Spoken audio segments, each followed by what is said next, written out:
It's time for Dodger Baseball. Live from Dodger Stadium, KCAL 9 presents the Dodgers as they take on the New York Mets. Hi, everybody, and a very pleasant Tuesday evening to you, wherever you may be. Round 2 of the 4-game series with the Mets. It marks the 5th meeting of the year between these two teams, and the Mets have beaten the Dodgers 3 out of 4. For the Dodgers, they'll take the field with a 3-game losing streak, and they've also lost 7 of the last 10. They will give the ball to left-hander Ted Lilly. Lilly with a record of 5-8, coming off a tender elbow. He'll be going up against Michael Pelfrey. He's the big 6'7" right-hander who pitches very well at home. 3-0 in New York, but when he comes out on the road, he is 1-7. One other note about Pelfrey: he's beaten every team in the National League but the Dodgers. He is 0-1. By the way, Andre Ethier, not feeling well, will not be in the starting lineup. We'll get to the ball game. We'll have it all coming up for you right after this.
Is brought to you by Jack in the Box, where you can get anything on the menu any time of the day. Hi, everybody, and a very pleasant Tuesday evening to you, wherever you may be. It's the Dodgers and the Mets in Game 2 of the 4-game series, and prospects of a good series even last night, as the Dodgers got a lift for 5 innings from young Ruby De La Rosa, and then the Mets came back to rally from behind and pull it out.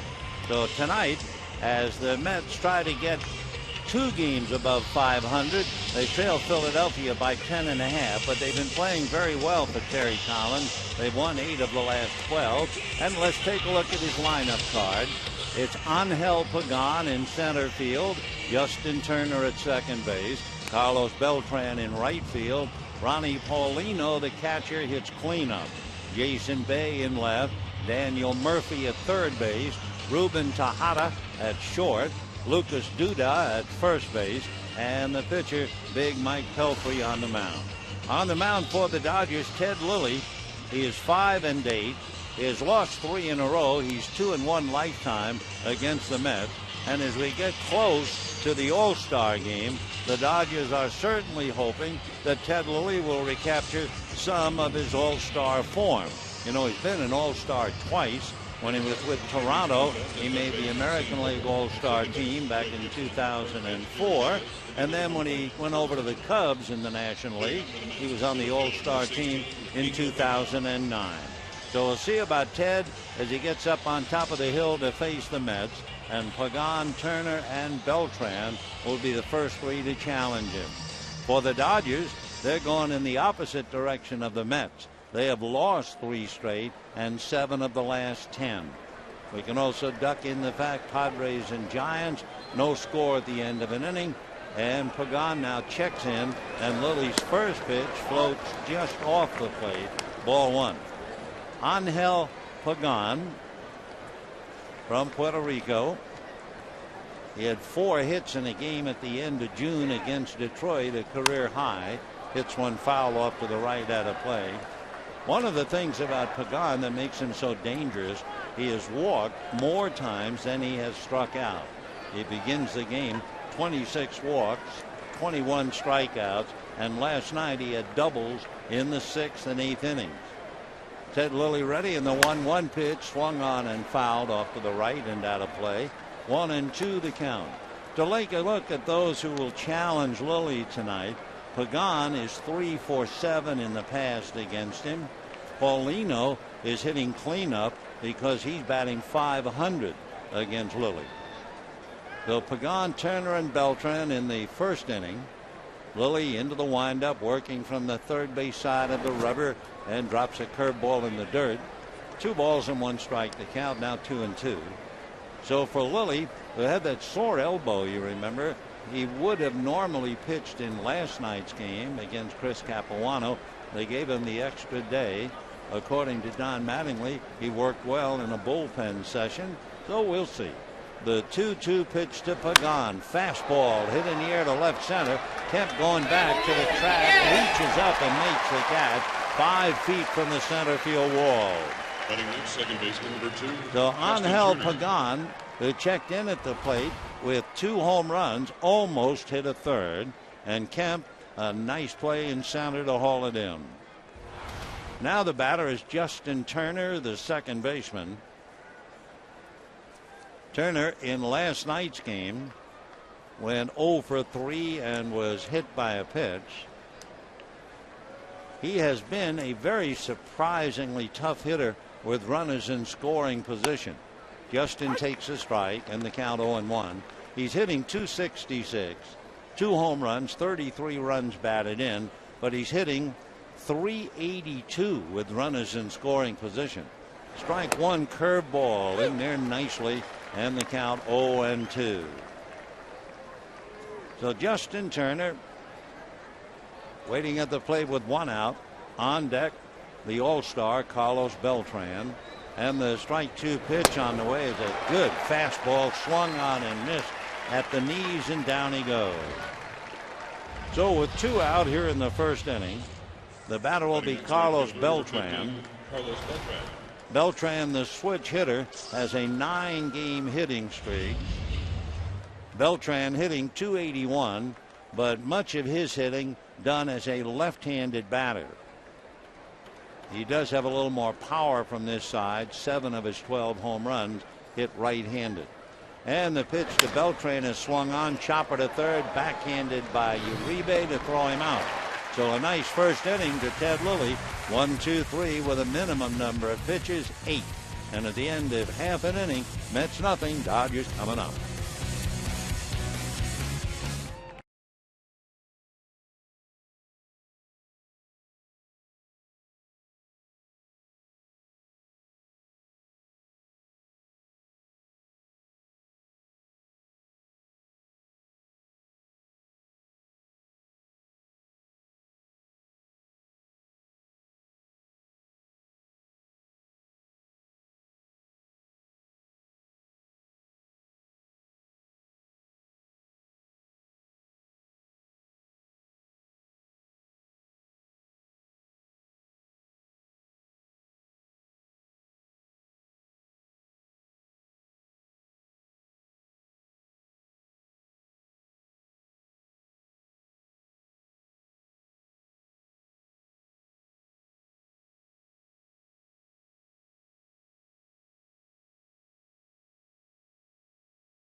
That's on 8 pitches in the first inning, retiring the side in order, striking out Justin Turner. Here's the Dodger lineup now. Tony Gwynn in left field. Rafael Furcal hits second. Aaron Miles hits third in the Dodger lineup. Matt Kemp hits cleanup in center field. James Loney at first. Juan Uribe at third. Trent Olgen in right field for Andre Ethier, a little under the weather today. A.J. Ellis behind the plate. Ted Lilly on the mound. On the mound for the New York Mets, Mike Pelfrey. He's out of Augusta, but that's Augusta, Kansas.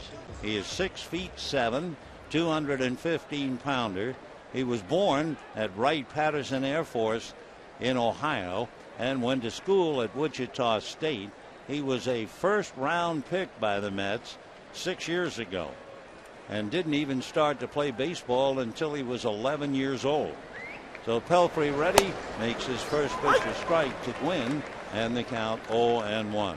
Tony hitting .242, 12 runs batted in, and for the Dodgers doing a good job in left field and leading off. The strike one pitch on the way, a look and it's low, 1 ball and 1 strike. For Mike Pelfrey, he grew up admiring a pretty good trio of pitchers, John Smoltz, Greg Maddux, and Tommy Glavine. The fastball is low and inside, and the count 2 balls and 1 strike. A couple of things about Pelfrey in studying what he has done. He is 3-0 at home, 1-7 on the road. The next pitch is strike. So Gwynn up there with a 2-ball, 2-strike count. One of the things that has bothered Pelfrey, he might get out in front on the first pitch, but he can't stay ahead of the hitter, and because of that, he has lost more than he's won. 4 wins, 7 losses. 2-2 pitch, a check swing, strike 3 call. So Gwynn trying to hold up and strikes out. So 1 away in the first inning, and Rafael Furcal will be coming up. Good late break on the pitch, and Gwynn tried to hold up and couldn't do it. In looking at the Dodgers going up against Pelfrey, Gwynn was 3 for 7. Furcal 1 for 4. Matt Kemp 4 for 8. And Aaron Miles is hitting .500 in the number 3 slot against him. Fastball for a strike. Furcal running up in the box as if to bunt. 0-1 the count. Rafael hitting .203. hitting 200 left, 211 right. He has a look at a pitch off the plate, and the count goes 1-1 strike. So Rafael Furcal trying to get the Dodgers started here in the bottom of the first inning. Rafael holds up on a pitch low and inside. 2-1 strike to count. One of the things that Pelfrey has suffered from, he is the 4th lowest run support in the league.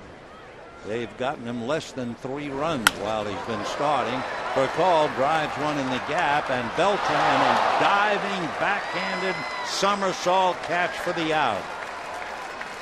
Carlos Beltran is a remarkable all-around ball player, and he just showed his defensive skills. It's great to see him play and make that catch. You know, he has not committed an error since 2009 in a game here against the Dodgers. He was playing center field that night. He and Angel Pagan came after the same fly ball, and Beltran said he called him off it 6 times, and Pagan kept coming. So at the last minute, Beltran jammed on the brakes. The ball dropped, and they gave him an error. That's the last time he's committed an error. He's something. Aaron Miles on a strike 1 count takes inside. 1-1 strike. 2 out first inning. Furcal losing an extra base hit, and the 1-1 pitch on the way. That's a little low. Aaron Miles hitting in the 3 slot, I'm sure for the first time in his entire career. He is 3 for 6 against Pelfrey, and he's hitting .323. Aaron swings, ground ball right side, right into the glove of Justin Turner, and that'll be that.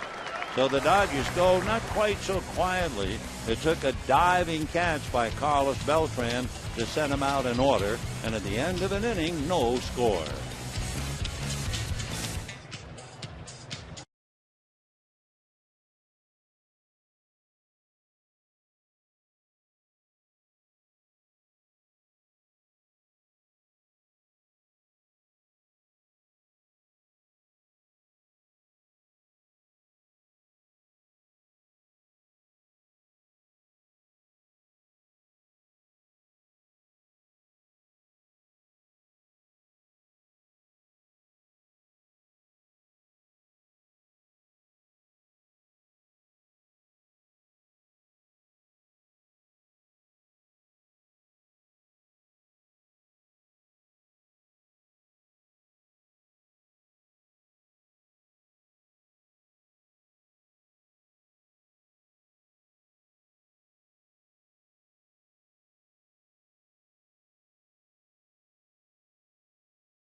Ball game. It'll be Paulino, Bay, and Murphy against Ted Lilly. Ronnie Paulino, the big catcher, hits cleanup tonight for a couple of reasons, especially because he's had great success against Ted Lilly. Ted into the windup, the pitch to Paulino, and that's a little low, ball 1. Ronnie Paulino, 8 for 16 with 2 home runs against Ted Lilly. He is also hitting just under 400. 396 against left-handers. The 1-0 pitch, and Paulino lifts a high fly ball to left center. Kemp moving over, now on the track, and makes the catch for the out. So that's the second long fly ball. One hit by Pagan, now this one by Paulino, and you have 1 away. That'll bring up Jason Bay, who has a 7-game hitting streak. The boy from Trail in British Columbia. For over 2 weeks, he has been playing very well. Jason takes a strike. Average is up to 248, but he had to hit about 340 to get it up there. He has 4 home runs, 24 runs batted in. Lilly ready, delivers, and that's a ball hit to center. Kemp comes up for it and makes the catch. So we've had 5 outs and 3 putouts belong to Matt Kemp. And the batter is Daniel Murphy. Murphy has been very, very hot for over 6 weeks. He's hit 353, and another very tough guy with runners in scoring position, hitting 364 with men on. Overall batting average 302. Left-hand hitter waiting, and the fastball is sliced down the left field line. That's going to land fair, kick up into the stands, and it's a ground rule double for Daniel Murphy. So Murphy goes the other way. Dodgers were plagued by the Mets and doubles last night. The Mets had 4 doubles last night, and now they come up with a 2-out double to start off the evening.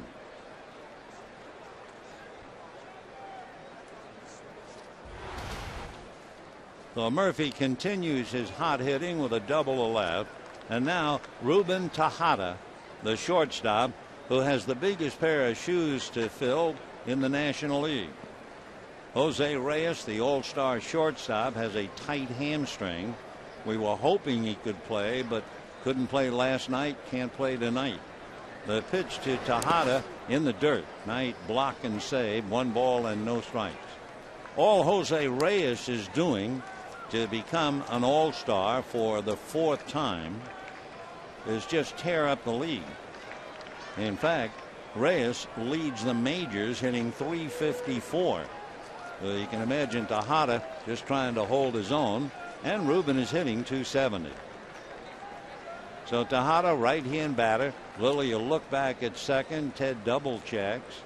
Now the left-hander comes to the plate, and he's low in the dirt. Another nice block by Ellis. 2-0 the count. Ruben Tejada has done very well again, like so many of the Mets, with men in scoring position and with men on base. Men on base, he's hitting 317, and he has a man, Murphy, at second base with 2 outs. Second inning, no score. Lilly set, ready, and the left-hander deals, and the fastball a little low. 2-0 the count. You can understand Lilly trying to keep the ball down. He's had 3 fly balls out of the first 5 hitters. He has a strikeout, and he got 1 ground ball. 3-0 the count to Tejada with Lucas Duda on deck. Now Tejada does not have a home run, but that doesn't mean he's not going to get the green light. 3-0 way off the plate, ball 4. So 2 on, 2 out, and the big Trojan coming up to the plate, and that would be Lucas Duda, who went to SC for 3 years. Lucas hitting 241. In last night's game, he wound up going 1 for 4. So Duda gives you a very nice strike zone. Thank you. He's 6'4", and with 2 on and 2 out, looking for his first home run, and he takes low, ball 1. When they called him up from Buffalo, and he's been shuffling off to Buffalo quite often in his young career, he had 10 home runs, 24 runs batted in. So Lucas Duda, D-U-D-A, up there with 2 on, 2 out. The 1-0 pitch, Duda hits a little foul ball off his foot. It's out of play, and a 1 ball, 1 strike count. Duda last year was the Mets Organizational Player of the Year. When you combined everything that he did last year, he hit 304 and had 23 home runs. In fact, one stretch in Buffalo, he homered in 5 straight games. He used to hold his hands near his ears. He has dropped them down more to about shoulder level. 1 ball, 1 strike. He hits a comebacker. Lilly says thank you very much. Flips it over to first, and that's the inning. No runs, 1 hit, 2 left, and at the end of an inning and a half, no score.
Game, one of the 2 Dodger All-Stars, Matt Kemp, will lead it off. Matt will start in the outfield, so it's a big thrill for him. And standing quietly in the Dodger dugout, the All-Star in the pitching squad, Clayton Kershaw. Bottom of the 2nd inning, Matt Kemp scored the Dodgers 2 runs last night, hitting .324. 22 home runs, 64 runs batted in, and has stolen 22 out of 25. So Matt checking in against the big right-hander Mike Pelfrey, and 6'7", his first pitch is swung on and missed, and the count 0-1. Kemp 4 for 8 in the past against Pelfrey. No score here in the 2nd inning. Pelfrey turns on the rubber, comes right back to Matt and works it off the plate. And a 1-ball, 1-strike count.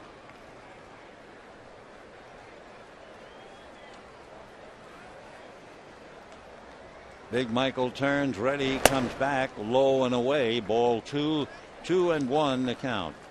He's well over it now, but a few years ago, he suffered from a jaw disorder, and he had to wear an odd-looking mouthpiece when he pitched. Kemp swings, misses. Thank goodness that condition has cleared up, though he no longer has that. They kind of talk about him as a gentle giant. Here's his 2-2 pitch coming up to Matt Kemp, and that's swung on, ground ball to the hole, off the glove of Tejada for an error. So Ruben Tejada kind of snatched at the ball because he was aware of Kemp's running speed. There was nothing fluid and easy about it, and he was in such a hurry to come up with it. He'll draw the error. So Kemp is aboard on the error by Tejada, and the batter will be James Loney. In talking about Pelfrey being a gentle giant, I'll tell you one little story about him and you understand. He likes to fish, but he is a catch and release guy. He says, I like to fish, but I always let the fish go. I'm not into killing things. So Pelfrey turns, throws to first, back on his hands and knees, Matt Kemp. Everybody in the league conscious of the fact Matt has stolen 22 out of 25. So Loney waiting at the plate, hitting .281. James had 2 base hits to left field last night to drive in the 2 runs. Pelfrey deals, and the pitch a little low. Loney 1 for 8 against Pelfrey. James taking a long look down to Tim Wallach. Juan Uribe is on deck, hitting back of Loney. Pelfrey set at the bell, a bluff by Kemp, and that brings Paulino up out of the crouch. 1 ball and 1 strike. When you have an exceptionally tall pitcher, I think it's a pretty good rule of thumb.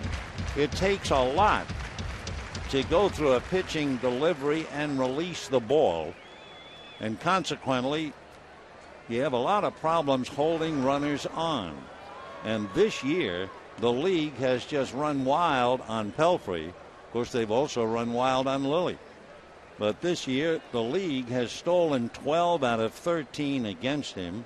In his career, 74% of the runners are successful. So let's see what Kemp can do. The 1-1 pitch, Kemp bluffs, and Loney swings and misses, and the count 1-2. Boy, if you have any kind of a weakness, the major leagues will exploit it.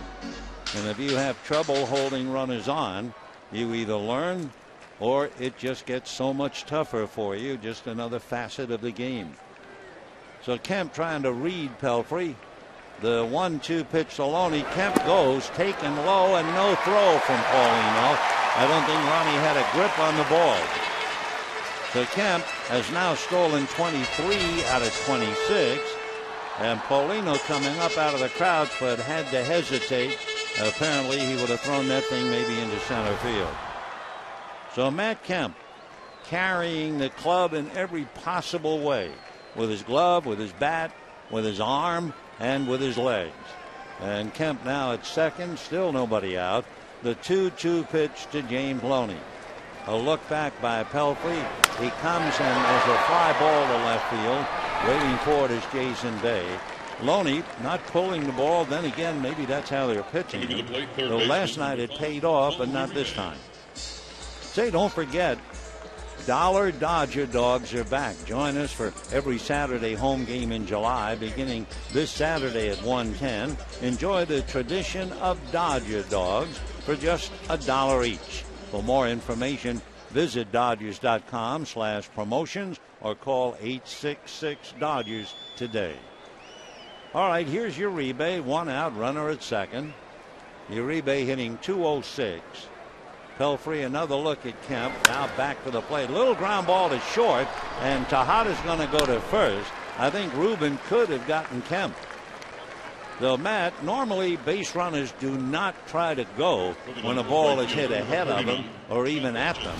But Matt Kemp violates that rule on the ground ball. He ran right by it, and had Tejada picked it up, I think he would have nailed Kemp. Ruben, however, went to first, and we'll see just how important that decision is. After all, it was his error that allowed Kemp to be on base in the first place. So 2 out. Matt Kemp at third, and Trent Olgen hitting .290, checking in. Pelfrey out of his stretch, eyeballing Kemp as he walks down the line. High slicing foul down in the corner and back into the stands. 0-1. For Pelfrey, as we always do, we check. With a runner at third, he has 1 wild pitch. Trent Olgen, meanwhile, hitting .276 against right-hand pitching and trying to pick up Matt Kemp. For Trent, he has a home run and 4 runs batted in. No balls and 1 strike to the young fella from Sydney, Australia. And the strike 1 pitch on the way, swung on and missed. 0-2. The battle cry in Australia, good eye, Mike. And of course, around the 4th of July or any other celebration, it's an old put some shrimp on the barbie and get some tinnies. The tinnies are cans of beer. 0-2 the count to Trent Olgen. No score, second inning. And the pitch is on the outside corner. Strike 3 called. So the Dodgers get a leadoff error. Can't cash it in. They leave Kemp at third. And at the end of 2, no score.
Ball game, the Dodgers and Mets. Mets left a man at second base when Murphy doubled. Then Ruben Tejada walked, but Duda hit back to the box. Meanwhile, the Dodgers got a break on Tejada's error, but they left Kemp at third. So into the third inning we go, and Michael Pelfrey coming up to hit with that 6'7" strike zone. Swinging the bat, not much. He has one hit. It was a double. Struck out about 25% of the time. And here comes Lilly's first pitch, and it's dropped in nicely for a strike, and the count 0-1. Ted Lilly trying to snap a 3-game losing streak. He is 2-1 lifetime against the Mets. Left-handed comes back with a big curveball that drops in nicely. 0-2 the count to Mike Pelfrey. Ted from the third base side of the rubber, and the strike 2 pitch on the way. Fastball inside, ball 1. 1-2 the count. Pelfrey followed by Pagan and then Turner, and if anybody gets on, Carlos Beltran. Here's the 1-2 pitch coming up, and that swung on and fouled at the plate, I believe. Nope, it was the mask that fell off. So Pelfrey strikes out, and with one away, the batter will be Angel Pagan. You know, you can follow the Dodgers with the MLB.com and Bat 11 app for your iPhone, iPad, Android, or BlackBerry. You get live audio, pitch-by-pitch tracking, video highlights, and more. Text @BAT 31826 or visit Dodgers.com for details. Here's Pagan. Right-hand batter has a look at a strike. Flied very deep to center in the first inning. We were talking about Pagan last night. Angel, a good hitter, and for one of many, many reasons. He takes an off-speed pitch away, and a 1-ball, 1-strike count. Pagan has remarkable eyesight. Now the 1-1 pitch on the way. Ted Lilly deals fastball inside. In fact, when Pagan played center field, and he was playing center field here 2 years ago, he said he could easily look in and read the catcher's signs, especially if the catcher wiggled his fingers a little bit.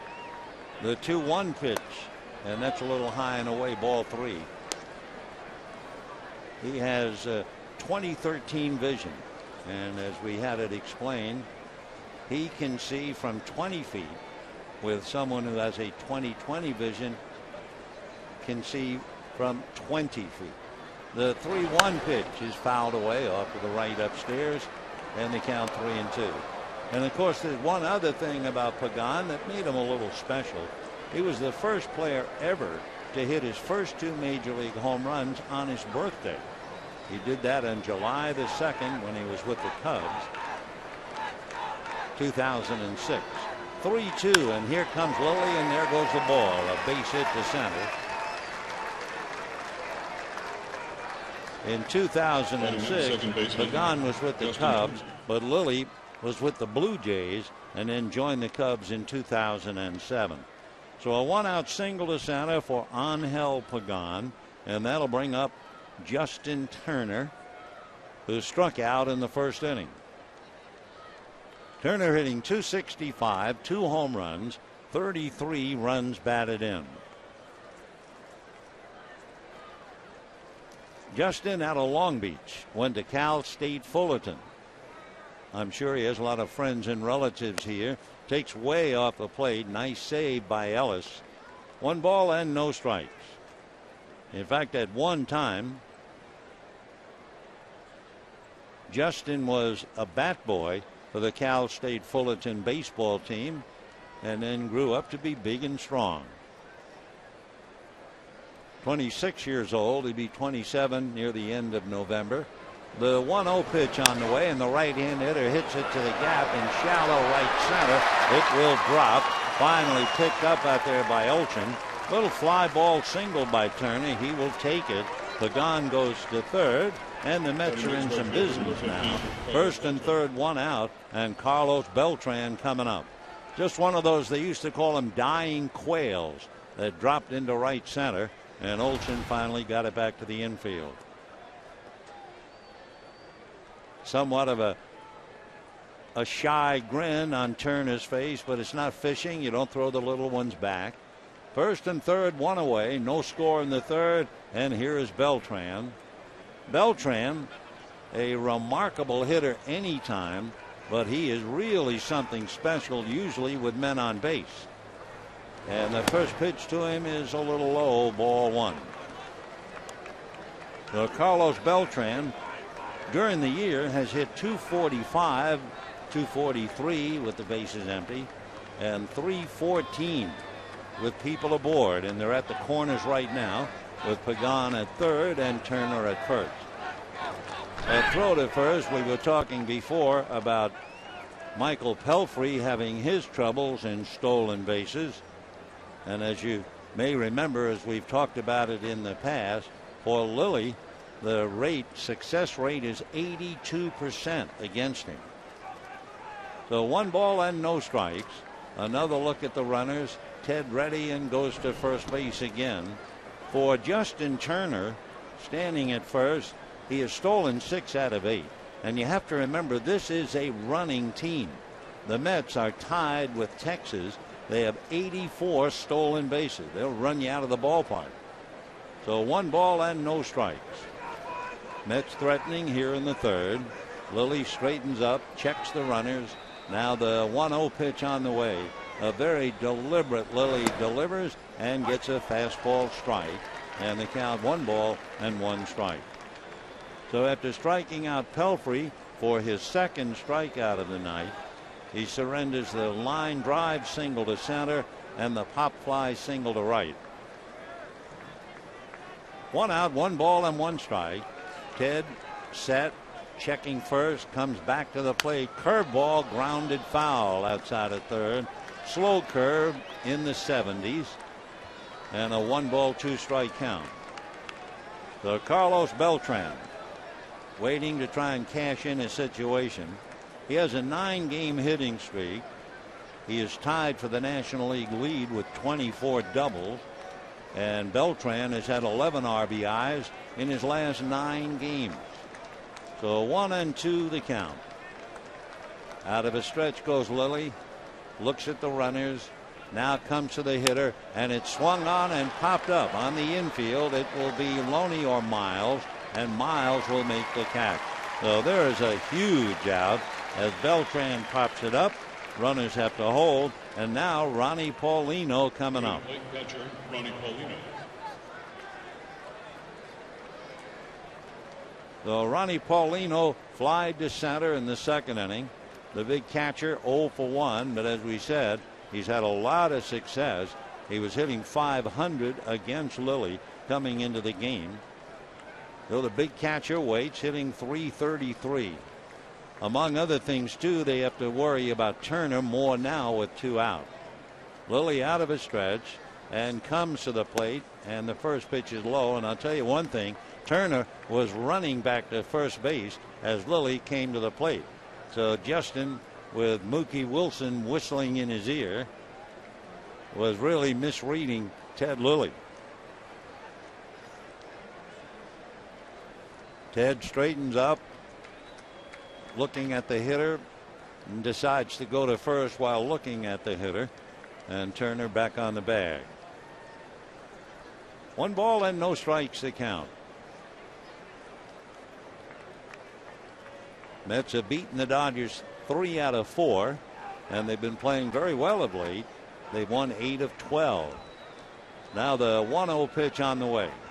Lilly comes to his hitter. Curveball hit wide at third.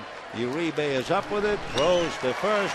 Lilly is out of the jam. Of course, the big out especially was getting Beltran to keep it on the infield. And at the end of 2.5 innings, no score.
third inning, 18 pitches, but got out of a first and third and one out slot.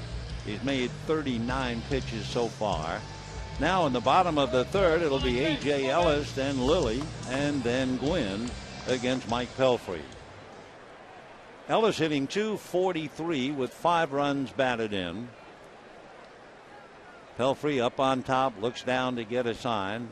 And the first pitch to Ellis off the plate, ball 1. Of course, when you talk about Pelfrey looking down to get the sign, I mean, he's 6'7" and he's standing on a 10-inch mound. The 1-0 pitch over the top fastball on the outside corner, the count 1-1.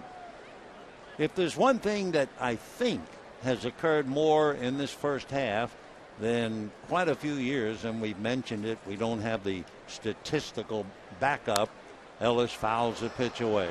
But it just seems like I've seen more base hits, more home runs on no ball, 2 strike counts this year than almost any other year. And then I come across a pitcher like Mike Pelfrey. On an 0-2 count, hitters have a slugging average of .426 against him, 0-2. That's only 76% higher than the average pitcher in the league. So he's the king of 0-2. Now the 2-2 pitch on the way to Ellis, fouled away. So A.J., the young catcher. Lilly on deck, Gwynn to follow. Dodgers against the Eastern Division are 8-9. Here's the 2-2 pitch. Pelfrey's fastball, foul back to the screen. So A.J. hanging in there. Young catcher, 5 runs batted in. Alternating in the absence of Rod Barajas with Deonna Navarro.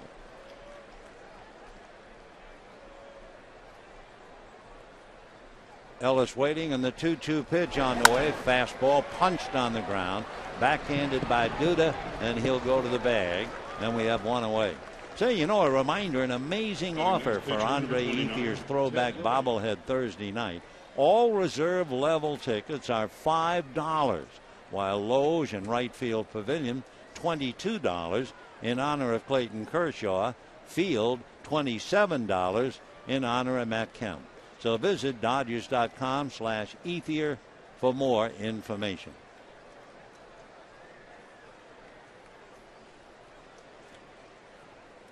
So we have 1 away. Here's Ted Lilly. He bats as he throws, left-handed. And swings on the first pitch, drives it to left field, going back and can't get it is Jason Bay. And Lilly is on his way into second base with a double.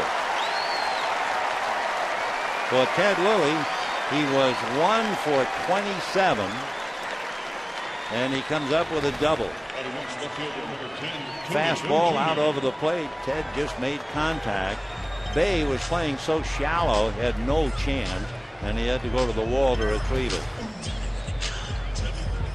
So a 1-out double to left. And the batter will be Tony Gwynn. That would be the first hit by the Dodgers against Pelfrey. Meanwhile, Clayton Kershaw with a little chuckle along with Trent Olgen over that fly ball double by Ted Lilly. And Chad Billingsley, another great hitter, chiming in. And the pitch low and away to Tony Gwynn, 1 ball and no strikes. Of course, when you look at Chad Billingsley, he's hitting .286. Clayton Kershaw is hitting .297. Ruby De La Rosa is hitting .375. And Lilly was hitting 37 cents. And he doubles to left. The 1-0 pitch, line drive, base hit. Pagan charges. They will hold Lilly at third. And the throw all the way to the plate, allowing Gwynn to go to second. Now, that's a bad play by Angel Pagan in center field. There was no reason. You think, first of all, and you have to think, you have a pitcher at second base, and there's nobody out. You have to think of that long before the ball is hit. And then you know they're not going to try to send him in, and your idea is to make a low throw cutoff to keep Gwynn at first. So that was a poor play by Angel Pagan, and the Dodgers take big advantage of it. And I'm sure Terry Collins will talk to him somewhere along the line about that one. So second and third with one out. And Rafael Furcal takes a strike. Furcal robbed of a hit, even an extra base hit, on the ball hit into right center in the first inning. A diving, tumbling somersault type of a catch by Carlos Beltran. So second and third, one away, and the strike one pitch coming up. Pelfrey delivers, and it's on the inside corner. Strike two. 0-2 the count to Furcal.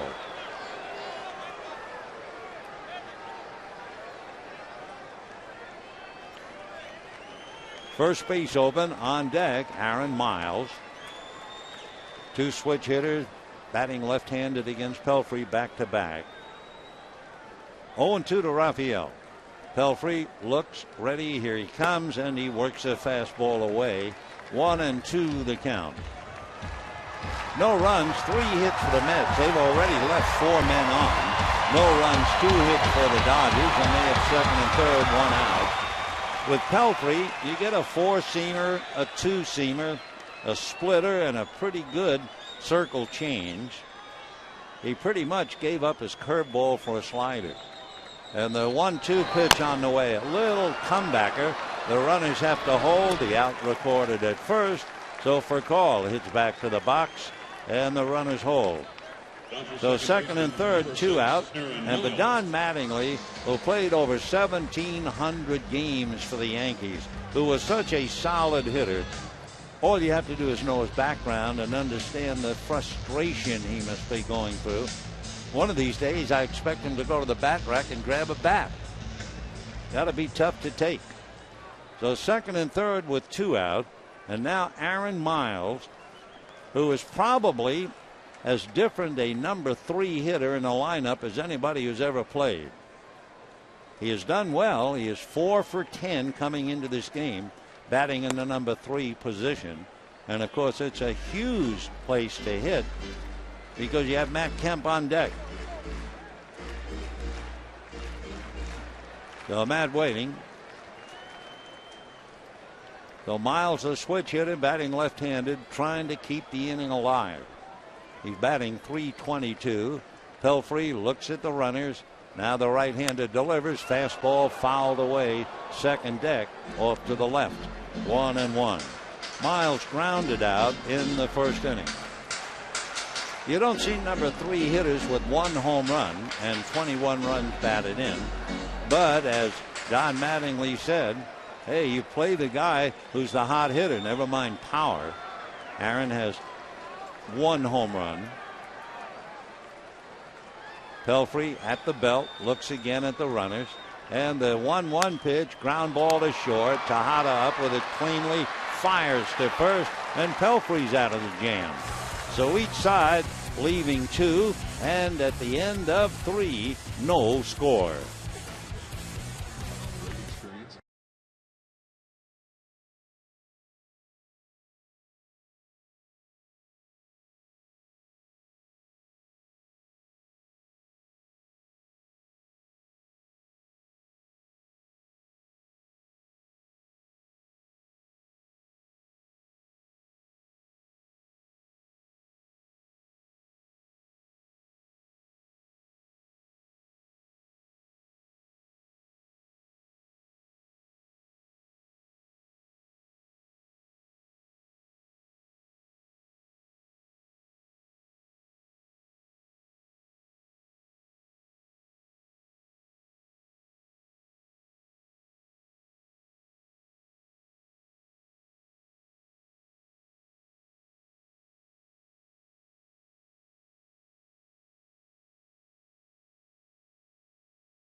Brought to you by Time Warner Cable and by the Smurfs in 3D in theaters July 29th. Fourth inning, no score in the ball game. Waste not, want not. That's what they've told you ever since you first went to school. So far, both teams have wasted and both teams are wanting. No runs, 3 hits, an error for the Mets. No runs, 2 hits, no errors for the Dodgers. And we move to the fourth inning. For Ted Lilly, he has made 39 pitches, 18 of them in the third. And for Pelfrey, he just made 17 pitches, and his count is up to 44. Lilly at first and third, 1 out against him in the third inning, and he was able to get Carlos Beltran to pop up and then Ronnie Paulino to ground out. Jason Bay with a 7-game hitting streak, flied to center in the second inning. If you were here a year ago, you remember Jason made a marvelous catch but paid the price. Foul ball. He went crashing into the bullpen gate in left field, held on to the ball somehow, had to come out of the game, and then was really bothered by headaches for quite some time. Jason Bay out of British Columbia. In a hole, 0-2.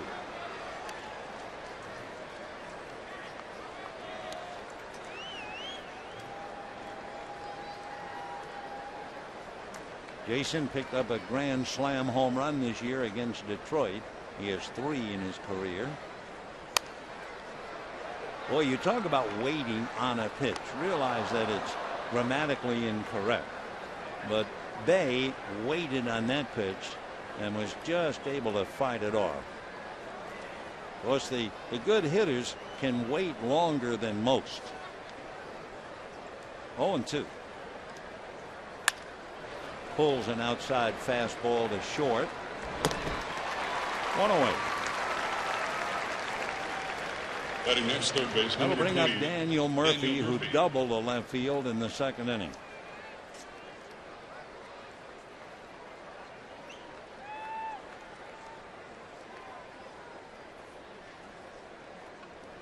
Murphy went to the University of Jacksonville.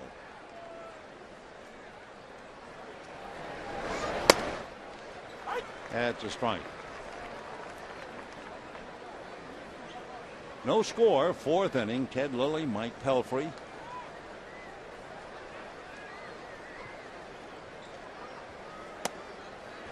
Worked that late breaking pitch in for a strike. 0-2 the count. Lilly, who started playing Little League when he was 10 years old, growing up in Torrance. Curveball, beautiful pitch. So Murphy is frozen. Down he goes. 2 out. Meanwhile, we want to show you something that's going on not behind the scenes, but certainly near the scene. You're looking at the first 2 rows or so of Suite 229. What happened was they put it out on Twitter asking who would like to come, sit, and vote all through the game for Andre Ethier. The first 8 people were given the suite tickets, and they're in that Suite 229 voting constantly throughout the game, trying to get Andre Ethier over the top. It's tough, however. He is trailing. Remember, there's only 5, and we're waiting to see who will eventually emerge on top. If you vote for Andre Ethier, you're giving him a chance not only to make the All-Star team, but also to play in his hometown of Phoenix. 1-1 the count to Ruben Tejada, who walked in the second inning. And there he is. I am really sorry we don't see him play. Jose Reyes. He is so truly gifted. He's remarkable. But you can understand the Mets' reluctance to play him. He's had a tight hamstring. He's missed a couple of games. I would love it if he was healthy to play tomorrow and Thursday. But they are worrying about him. And, of course, he's the All-Star along with Carlos Beltran. Well, what a play. 2-2. And in the words of his manager, Terry Collins, a great kid. He not only plays well, full of enthusiasm, and very, very popular on the club. He'll be, he just turned 28 from the Dominican Republic. He's 6'1", 195. They say he practically perfect physique to play this game. And they have all kinds of labels on Reyes: ambitious, confident, confidence to excel on the field, and the character to survive in New York off the field.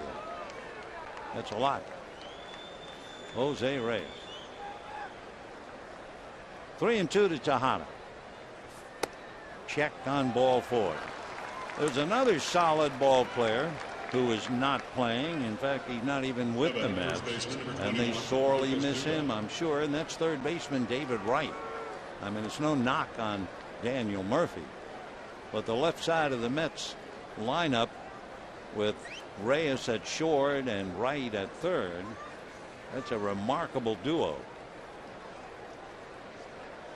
Here's Big Lucas, hit back to the box in the second inning.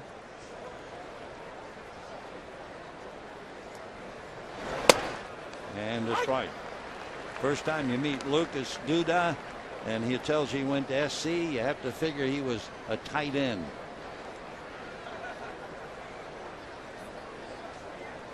Oh, and 1.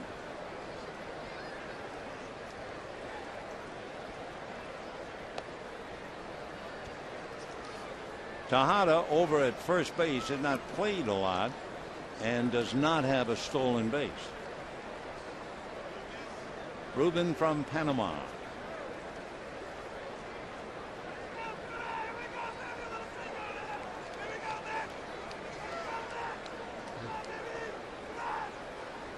Fastball, little chopper right at Loney. He's on the bag, and that'll be that. No runs, no hits, a walk, and a man left. So at the end of 3.5 innings, no score.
The 4th inning. A lot of youngsters here, a family atmosphere. Nice to see always. It'll be Kemp, Loney, and Uribe in that order against Mike Pelfrey. In looking at Mike Pelfrey's work, and as we said, Matt Kemp heading to home plate.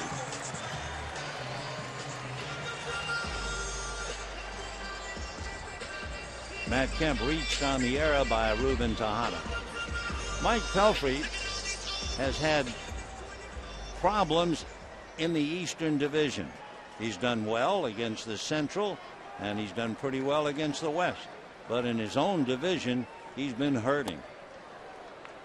He is 15-27. A couple of reasons. He can't beat Florida. He is 1-7 against Florida, 4-9 against Atlanta. How does he do against a really good club like the Philadelphia Phillies? He's 6-5. Just the way baseball is. No way to figure. Matt Kemp reached on the error, stole second, took third on a ground ball, but the Dodgers left him, so no score in the fourth. And he smokes one to center, and that'll land in front of Pagan for a base hit. So for Matt Kemp, will put more pressure now on Pelfrey. We have a text question for you. Do you think the All-Star game should determine home field advantage for the World Series? Text your answer 86212 on your cell. It's none of my business. I think it's terrible. But anyway, there's James Loney.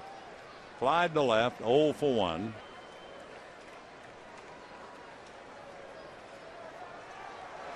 Again, you would expect Matt Kemp to exploit the big right-hander.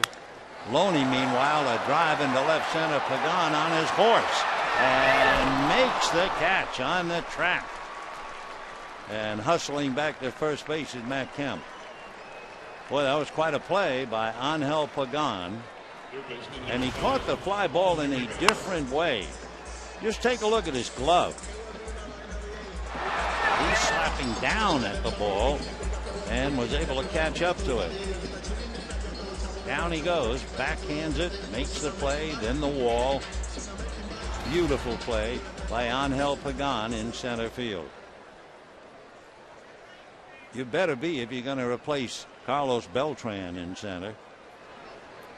And the batter now, Juan Uribe. Grounded to short in the second inning in the dirt. Nice save by Paulino. 1 ball and no strikes. No runs, 3 hits for each side. Uribe taking a look at Tim Wallach.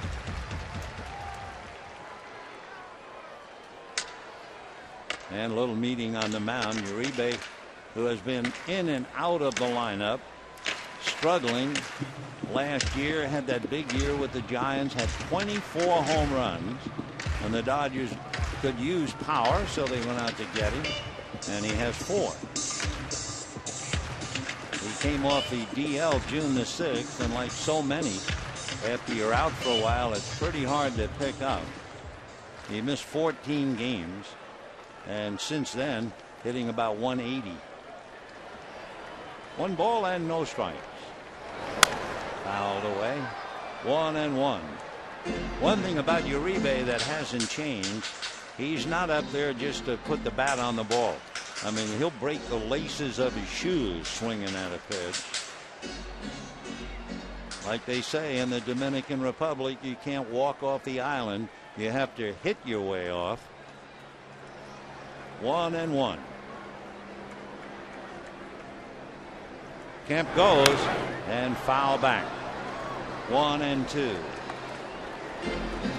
You know, in watching Matt Kemp slide into second base, and it's just a foul ball, so he has to come back and try it again.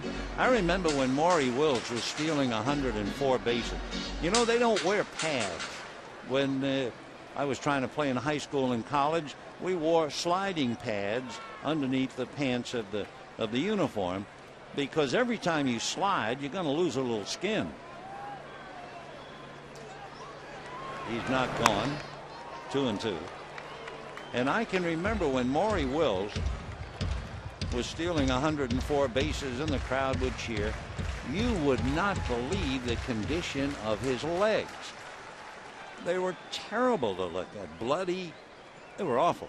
And it got so bad, Maury had to go, I guess you would say, to a hypnotist. And the hypnotist had to convince Maury to slide because his body just didn't want to slide. It was getting worn out. Well, you don't think about it. You see these guys stealing bases and you think, oh, that's great. But they pay a price. 2-2. Matt dancing. And it's a drive down the right field line. Maybe that distracted Pelfrey. Kemp is on his way to third. Beltran throws to second. So Kemp keeps on coming. The throw to the plate. He's out. So Matt Kemp, figuring he was going to third on the double, and when Beltran threw into second base, Matt decided to keep on going. And a heads-up play and a great throw and tag by Paulino got him at the plate. Worth a look. There's Beltran getting the ball into second, and then the throw by Tejada in time to Paulino. So Uribe doubles to right, and Matt Kemp winds up out at the plate. So 2 down, and the batter now, Trent Olson. 9-6-2 if you're scoring. That would be Beltran to Tejada to Paulino. And ball 1 to Olson. Well, Matt was running under a full head of steam on that double to right. Not a bad gamble, especially for a ball club that's struggling.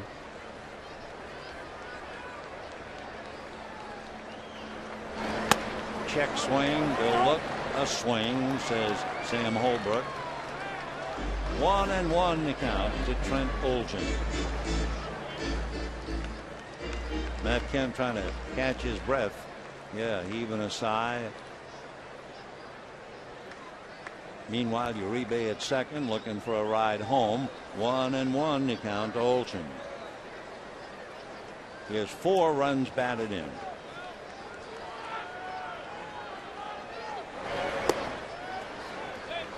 Two and 1. Interesting. Remember just before the pitch to Uribe, Kemp really trying to provoke Pelfrey. Maybe he distracted him, and that helped Uribe get a good pitch to double. So Matt's been trying every imaginable way, but it's still no score.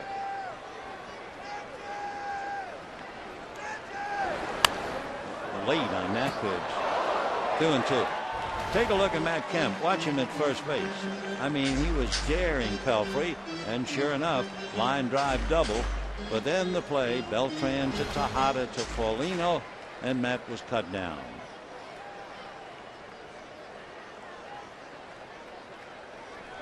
For Matt Kemp, playing every inning of every game. This is the 87th game in which he has played, which means all of them. And hit by the pitch is Trent Olson. The run is at first and second, and looking at Pelfrey, that would be the 4th hit batter he's had. Got him on the right bicep. So first and second, 2 out. A.J. Ellis coming up. Ellis struck out, grounded out. It was Olson who struck out.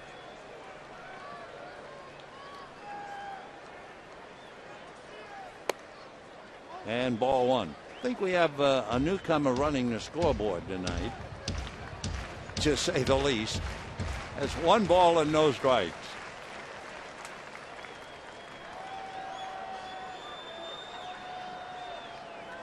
First and second, 2 out, no score. And a 2-0 count. Ted Lilly, the pitcher, on deck. Michael Pelfrey now hold everything. They're going to have a little meeting at the mound.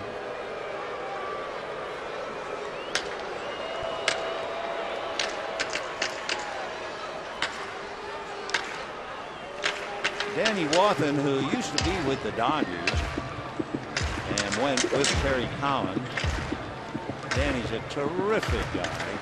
Funny, great sense of humor, and a very knowledgeable baseball man. So the pitching coach for the Mets goes back into the dugout. 2-0 the count to Ellis.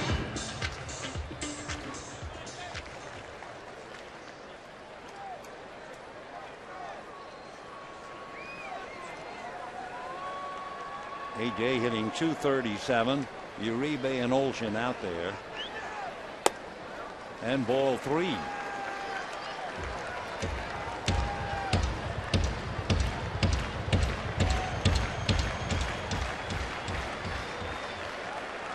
Pelfrey, 27 years old.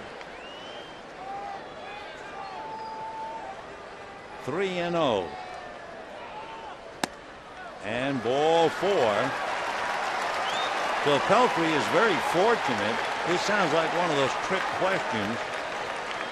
How can you do this and not score? Dodgers have had a walk, a hit batter, a single, and a double, and they've come up empty, and Ted Lilly will be walking up to the plate. Ted Lilly doubled the left, hit the ball over the head of Jason Bay back in the 3rd inning.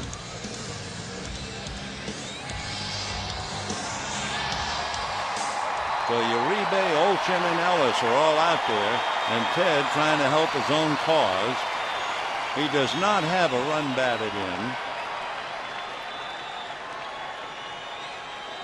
Ted batting .071 after the double. And a strike. That was a slider, the slurvy kind of a slider, as they call it. No balls and 1 strike.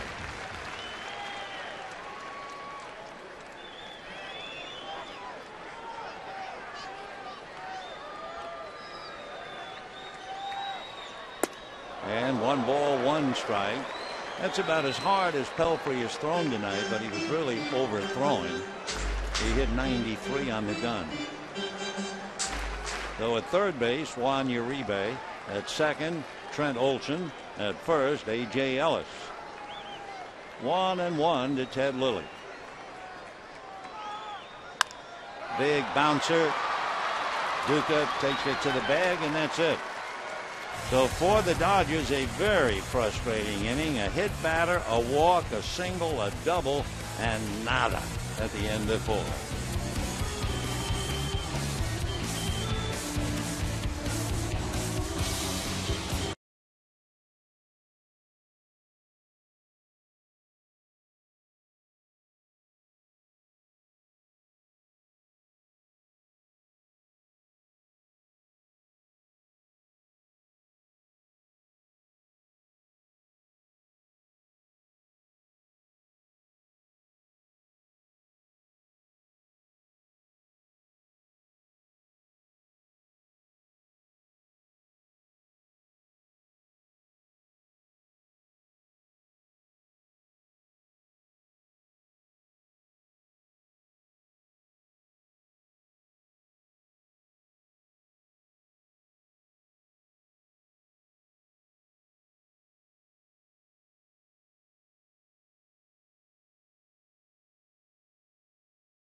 $1 burgers made with 100% Black Angus beef.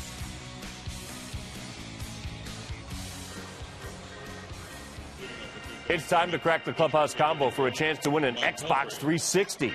Tonight's winning combination is 13, 39, 21. Enter now on kcal9.com/Clubhouse Combo. Brought to you by Morongo Casino Resort and Spa. Two somewhat frustrated clubs right now as we go to the 5th inning. The Mets have left 5 and the Dodgers have left 6. And we have no score. Mike Pelfrey, then Angel Pagan, and Justin Turner. Strike at the knees. 0-1.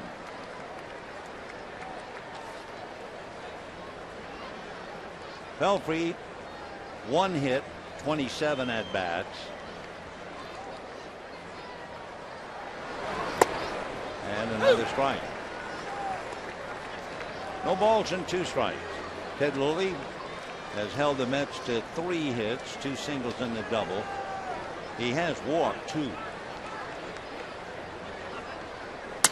And a cracked bat, and a little blooper to Loney. 1 away.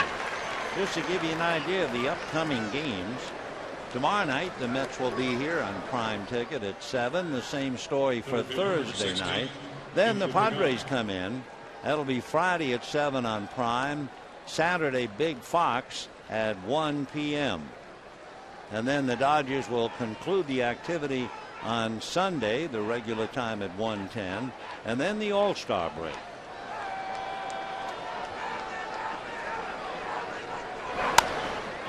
Oh, and 1. Angel Pagan hitting .256.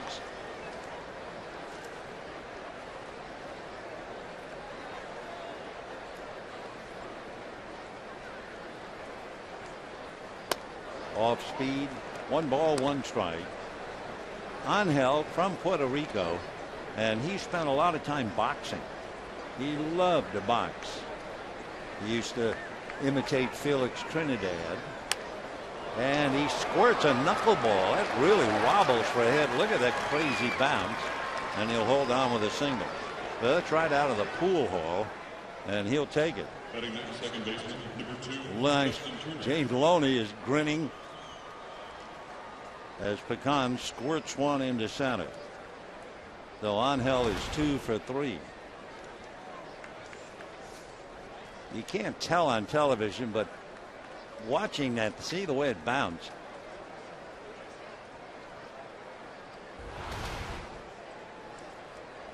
So here's Justin Turner, struck out, single to right. Turner got a pop fly single, so it's not like they're jumping all over Lilly, anything but. Right. Pagan at first base has stolen 14 out of 18.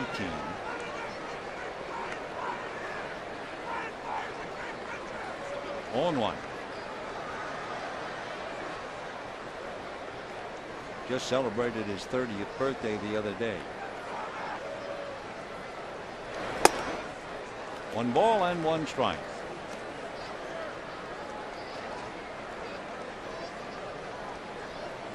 Turner looking down to Chip Hale. Chip Hale played for the Dodgers briefly back in 1997, coaching at third. And of course the name is synonymous with the Mets. Mookie Wilson coaching at first, whose name forever tied with Bill Buckner. Runner going, fouled away.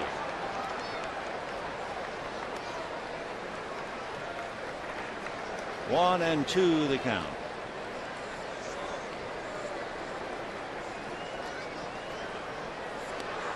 Turner's body language seems to tell you he's a little frustrated that he fouled that pitch off.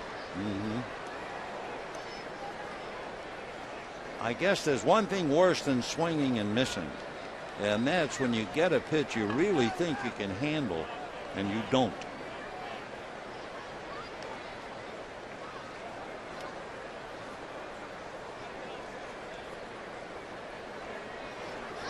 One out. Pagan at first, and on deck Carlos Beltran. No score, 5th inning.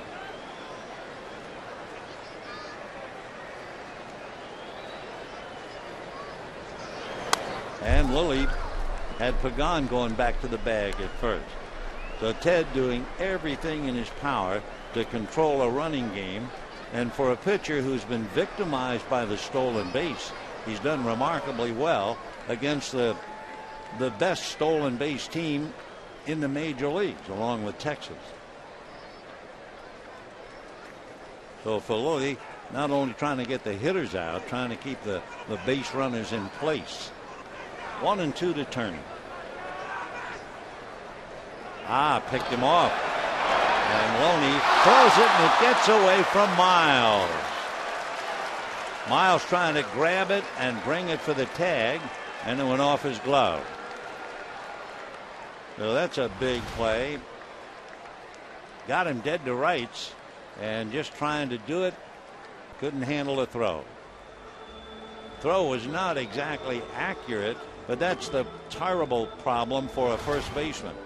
When you field that ball at first base, or even the throw from the pitcher, you're now trying to find the cover man at second base, and the runner is in your line of vision.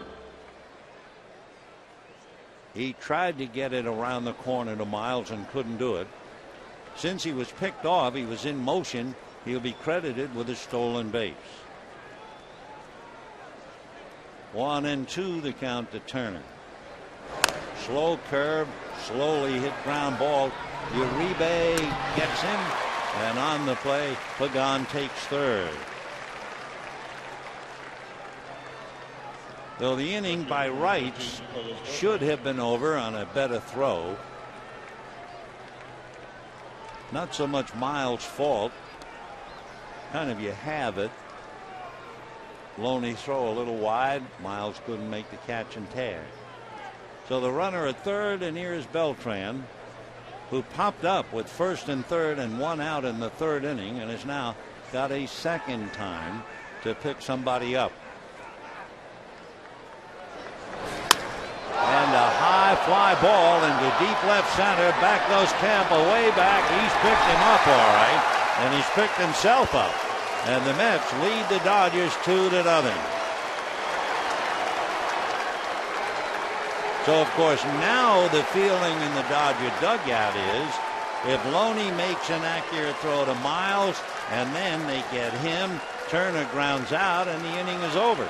But they didn't get the play at second, and they're now down 2-0 on a high fastball, and Beltran hits it out. For Ted Lilly, that would be, hold your breath, the 17th home run that he has given up. And it is 2-0 New York. So for Ted Lilly, he's had two big problems: stolen bases and home run. He is now fourth on the active list of most home runs allowed. Tim Wakefield 404, Javier Vasquez 366, Livan Hernandez 340, and Ted 275. One of the best pitchers I ever saw is in the Hall of Fame, and he gave up 505 home runs, and his name was Robin Roberts of the Phillies. Jamie Moyer tops them all at 511. 3-1 the count to Ronnie Paulino. Long fly ball to center, grounded to third, and has had a lot of success against Lilly in the past. So Carlos Beltran coming in had a home run against Lilly, so that's number 2. And Paulino a drive to center, but Kemp has some room. So that's the inning. But that play at second base is a killer. And at the end of 4.5 innings, Beltran 2, Dodgers nothing.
Los Angeles Dodgers, 76.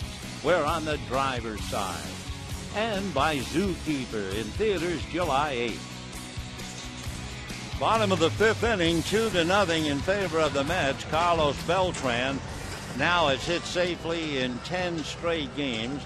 Beltran has 13 home runs, 57 runs batted in, and the Mets lead 2-0. And what else has he done? Well, he made that circus catch on the ball hit by Furcal in the first inning, and then made that great throw into second that was relayed to the plate when they nailed Matt Kemp. Otherwise, Beltran hasn't done anything.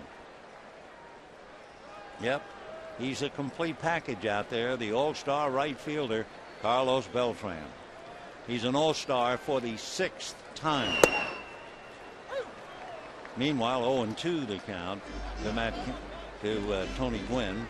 Matt Kemp and Clayton Kershaw heading for Phoenix, along with Jose Reyes and Carlos Beltran. And maybe Andre Ethier. Maybe. Still 0-2.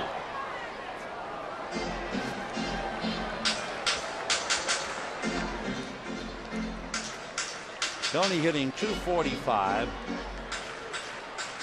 Struck out, singled.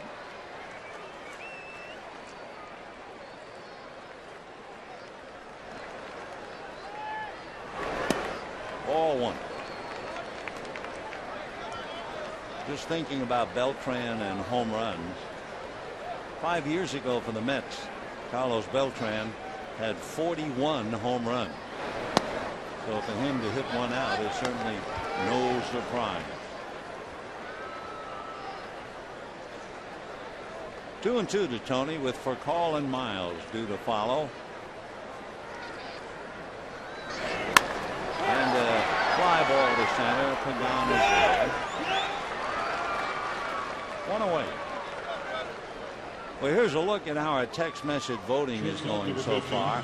We asked, do you think the All-Star game should determine home field advantage for the World Series? And so far, 78% of you say yes. So I'll wear the dunce cap and sit in the corner. Text your answer to 86212 on your cell. Here's Furcal. Couple of scores. The Braves beat the Rockies 5-3. The Rockies are really hurting. Carlos Gonzalez and Troy Tulowitzki not in the lineup. Another fly ball to center. 2 down. And of course, for the National League, you have Reyes with a tight hamstring. You have Tulowitzki with the bad thigh, and they need a shortstop. Diamondbacks just rolling along. They beat the Brewers 7-3. Giants are leading the Padres 3-2. And Derek Jeter needed 6 hits to get to 3,000. Well, he got 2 tonight, so he now has 2,996. Yankees beat Cleveland 9-2. The Yankees play at Cleveland tomorrow, and then they'll go home to Yankee Stadium. Another good sign for the Cardinals. Albert Pujols was activated from the DL 2 weeks after breaking his left wrist trying to make a tag on a runner. He didn't play, but Pujols is back. He has 1,978 hits. 0-2 the count. Miles grounded to second, grounded to short, 0-2.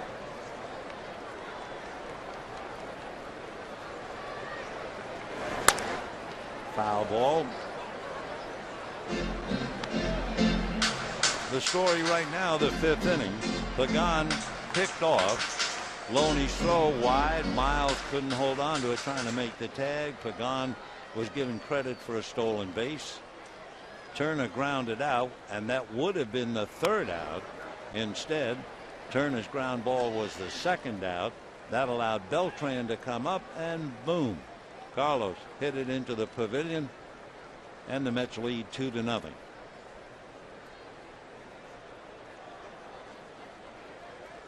And Miles hit by a pitch.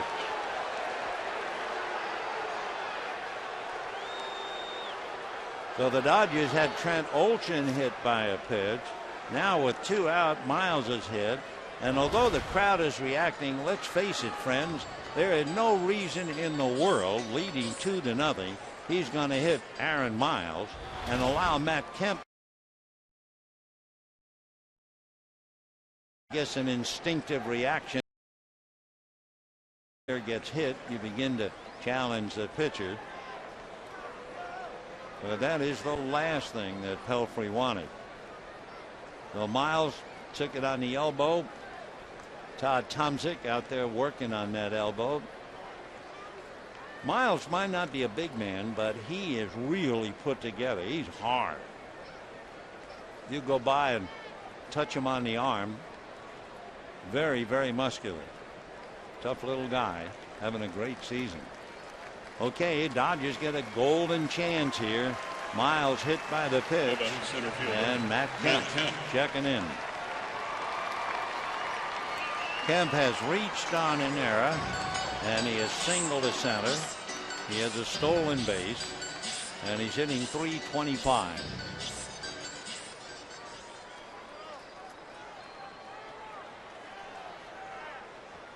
Lucas Duda holding a corner on Miles. And ball one. Kemp 1 for 2 tonight. That means he is 5 for 10 against Pelfrey, hitting .500. 1 ball and no strikes.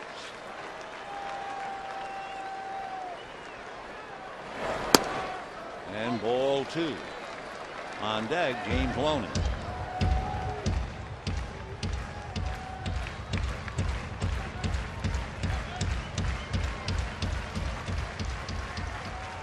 Two runs, 5 hits for the Mets. No runs, 4 hits for the Dodgers.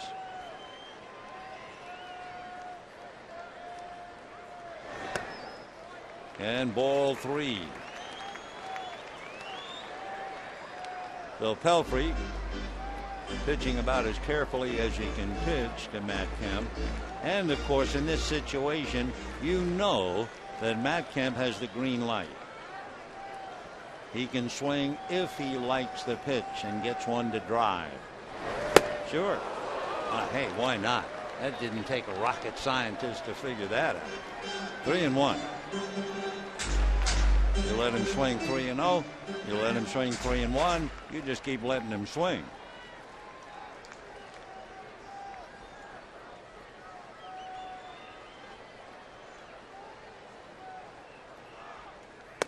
And another good fastball in there. 94. A little adrenaline pumping through the body of big Michael Pelfrey on that pitch.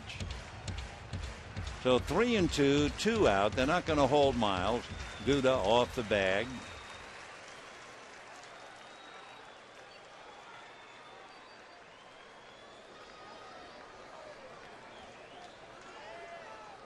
Miles goes, and it's a base hit to center. So Miles keeps on going to third, and Pagan gets the ball back into first. So the Dodgers now have yet another opportunity, because you figure Kemp might very well try to steal second, and that would put the tying runs in scoring position. So for Pelfrey, at least he kept the ball in the park, but he still has another problem with Loney.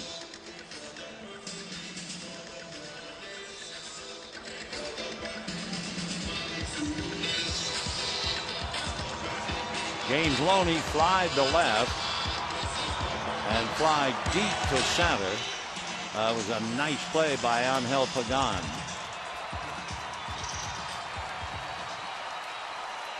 So the Mets 2 runs, 5 hits. Dodgers no runs, 5 hits. And Pelfrey has a lot working now. He's got to worry about Kemp, and he has to worry about Loney.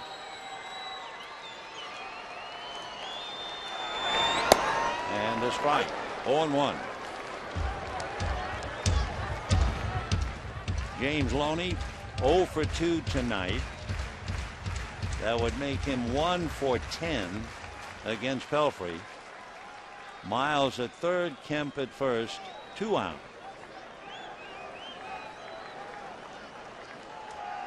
A fake and a look.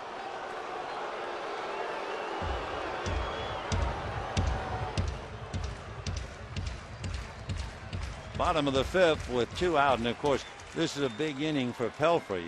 As a starting pitcher, you have to go the required 5 in order to be eligible to win. 0-1. 1-1. Light breeze blowing out to right field.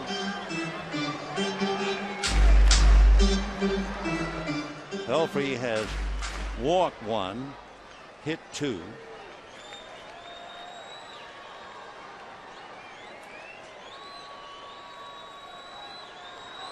One and one.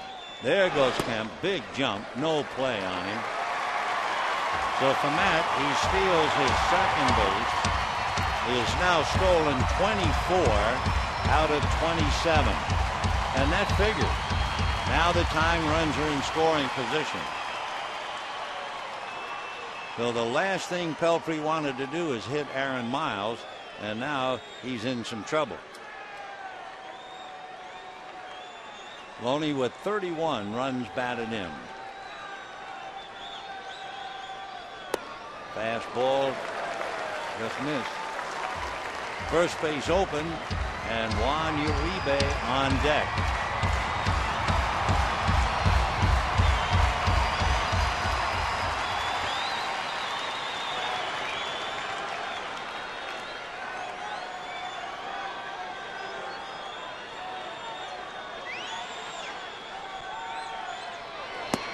And ball 4.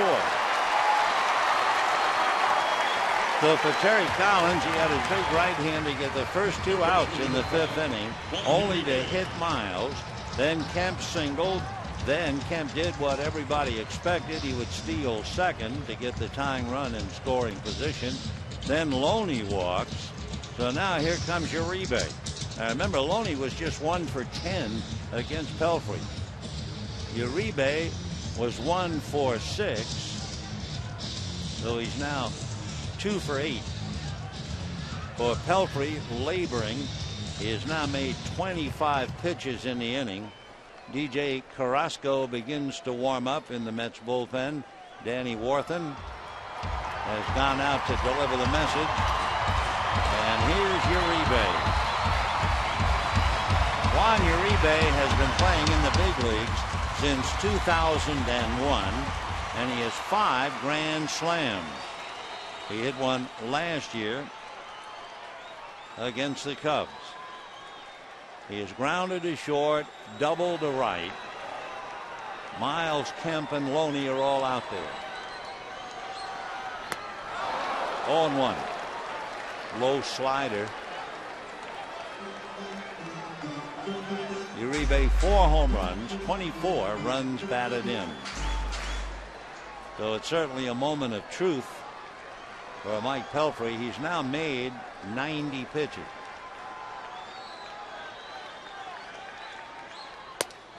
1-1.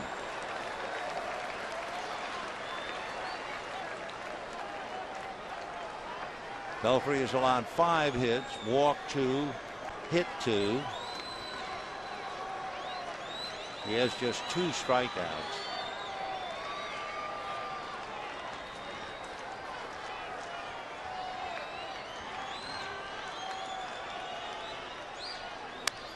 One and 2.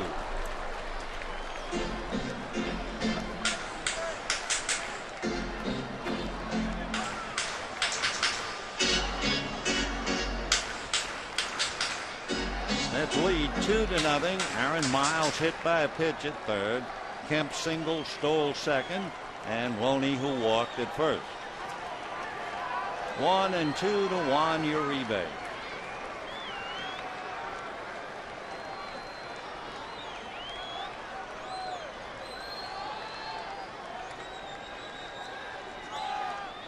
Fastball, line drive right into the glove of Angel Pagan. So you can't ask more than to hit the ball that hard. One of those atom balls. No runs, 1 hit, and 3 left. And at the end of 5, 2-0 Mets.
2004, Dodgers at home playing the Diamondbacks, leading 5-3 in the ninth. Eric Gagne coming in, everybody singing game over, but it wasn't. The D-backs rallied to tie it up. Dodgers went on to win in extra innings, but that ended the string. 84 saves for Eric Gagne.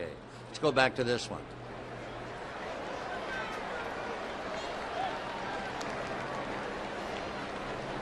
So the Mets holding on to a 2-0 lead. For the Dodgers, can't be much more frustrated than what has happened in their 2 innings tonight in the 4th and 5th. 1 ball and no strikes to Jason Bay. Fouled away. By the way, Pelfrey made 28 pitches in the 5th inning. He has made 49 pitches in his last 2 innings, and his pitch count has gone up to 93. He's pretty weary, and Danny Warthen is talking to him. And a high drive into left center, and Kemp is going to watch this thing go. And up jumps the devil yet again. But Ted Lilly, he has had to live with it. 276 home runs in his career. 2 tonight, 18 allowed, and the Mets lead 3-0. And for Jason Bay and for Carlos Beltran, a home run extends their hitting streak. Beltran has hit safely in 10 straight. Bay has now hit safely in 8 straight. For Jason Bay, his 5th home run, 25 runs batted in. So Lilly is due to bat 3rd when the Dodgers come up in the bottom of the 6th, and they're moving around in the bullpen. Scott Elbert, first man up down there. In there, 0-2.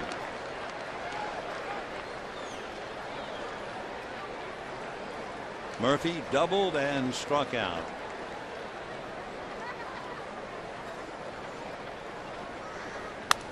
And pulls that foul down the line. The Mets playing without the injured David Wright. Wright had 6 home runs and 18 runs batted in, but he was hitting only .226. So Murphy has held up his share, hitting .304 with 5 home runs and 35 runs batted in.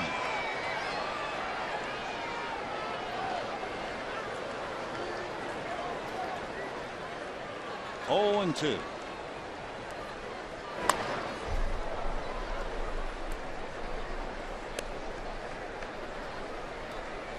Daniel Murphy, one of those fellows where the Mets vice president came to see the university playing to watch his son play and discovered Murphy. Ground ball to Loney. He'll hang it to Lilly. 1 away. And the batter, Ruben Tejada.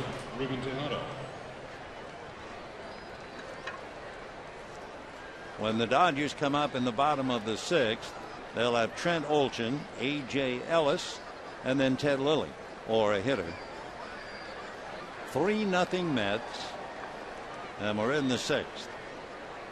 The Mets are 12-10 against left-hand starters. So here's Ruben, who has walked twice, hitting .270. The pride of Panama.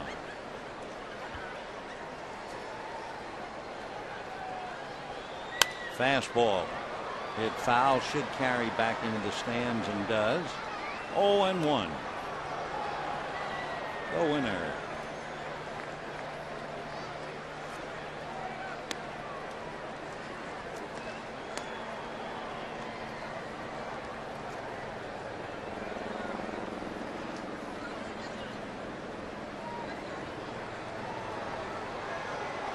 No balls, 1 strike. In there. Tejada is only 21. Imagine you're 21 and you're trying to take over at shortstop for Jose Reyes.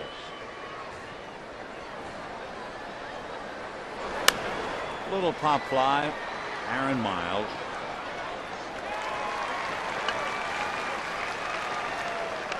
2 down in the 6th inning. First baseman, And number Lucas 21, Duda coming Lucas up. Duda. Duda hit back to the box, grounded to Loney, 0 for 2. Last night, Duda went 1 for 4, though he is 1 for 6 in the series. And considering the fact he went to school at SC, you figure he's got a lot of friends and maybe relatives here.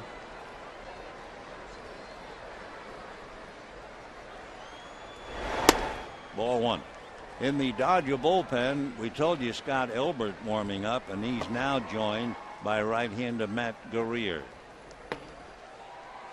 Elbert made 9 pitches in relief last night. Guerrier made 15. That's a strike. 1 ball and 1 strike. Mets have hit 2 home runs tonight. Beltran with a man aboard, and Jason Bay. And a little dunker, a trio of Dodgers backhanded by Furcal. However, the Mets get a run. Jason Bay's home run. And at the end of 5 1/2, 3-0 New York.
Carlos Beltran via the home run, and the Mets lead 3-0 as we go to the bottom of the 6th inning.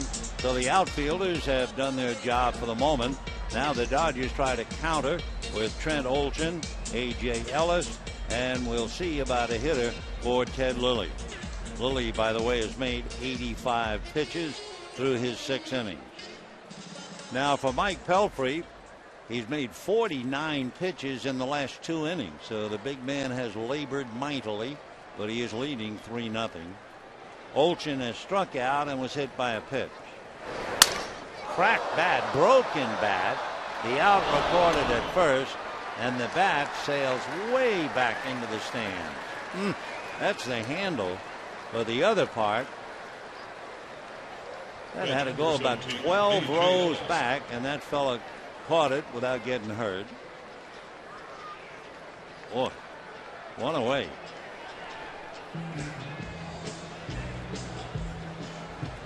So the batter will be A.J. Ellis, grounded out and walked 0 for 1. Marcus Thames, and we haven't seen in quite a while, comes out on deck. Marcus, who is on the DL and missed 30 games, tuning up to hit for Ted Lilly.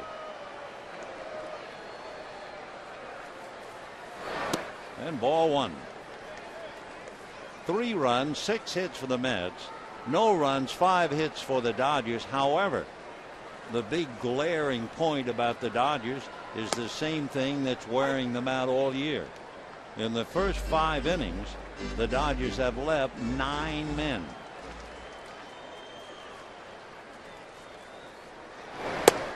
Ball 2. They're watching Pelfrey carefully. They have action in the Mets bullpen. 2-1 the count to A.J. Ellis. Fastball in there.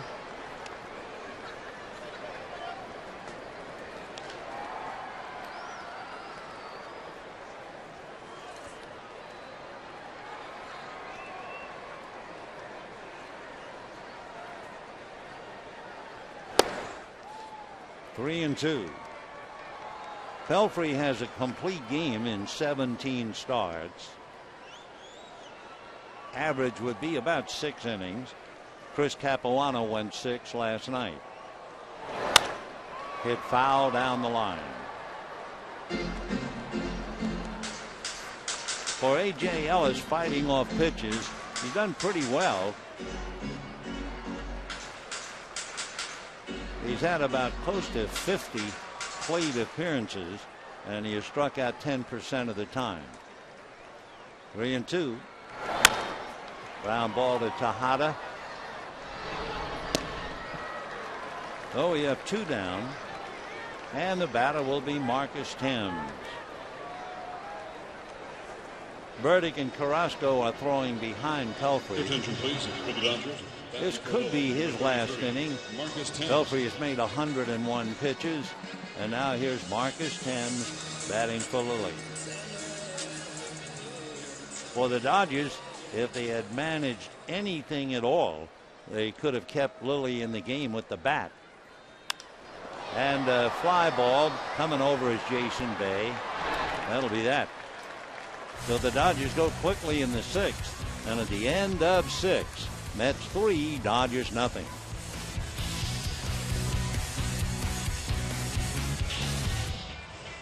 Just tell me when.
And the Dodgers will make a couple of changes. They will bring in Jamie Carroll to take over at second base for Aaron Miles. And they will go to the bullpen and they will bring in Hung-Chi Kuo. So not Scott Elbert, who was up there throwing. Instead, it will be Kuo. For Hung-Chi Kuo, in his 15th game. The big thing with Hung-Chi, of course, is throwing strikes, as it is for every pitcher. So when you look, he's walked 8 and struck out 13, and that's below par for him for sure. Meanwhile, big Mike Pelfrey has made 102 pitches, and he's gone through 6, and they're still heating up in the pen. Scott Hairston is going to come up and bat for Pelfrey, and then it'll be Pagan and Turner.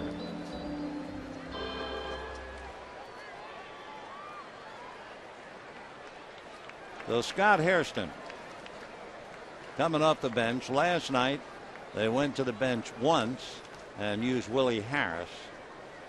So tonight Scotty hitting .244, checking in at the plate. Hairston's the son of a former big leaguer, Jerry Hairston. Ball one, and part of a long line of family members.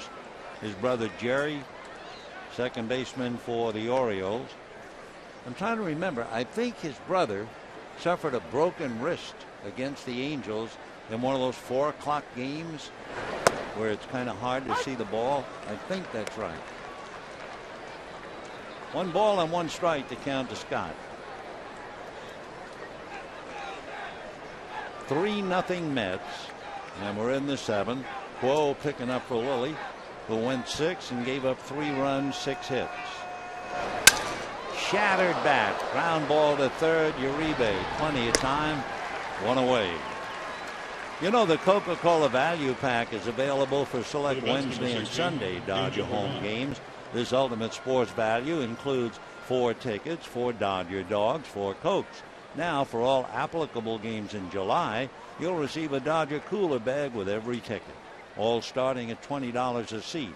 And for more information, go to Dodgers.com/specials or give us a call, 866-DODGERS. Hairston grounds out, and the leadoff man, Angel Pagan, fly deep to center, twice single to center, stole a base, scored a run.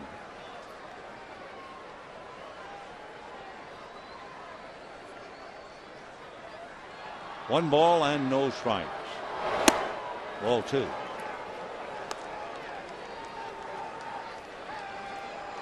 So Pelfrey goes 6 innings, allowed 5 hits, no runs, walked 2, hit 2, struck out 2.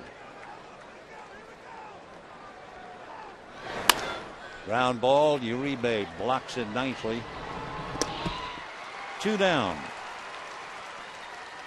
Looked easy. That ball was hit hard. 2 out in the 7th, and Justin Turner coming up. Turner is struck out, single to right, grounded to third.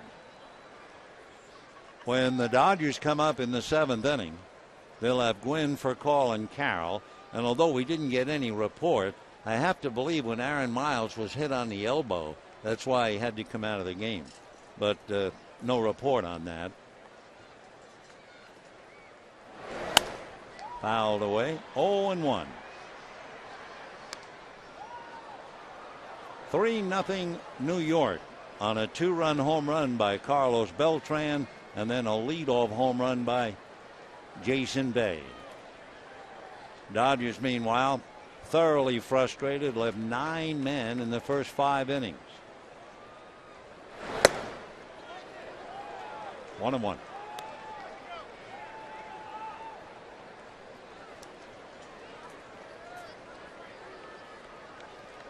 Turner hitting .267. Beltran heating up back of him.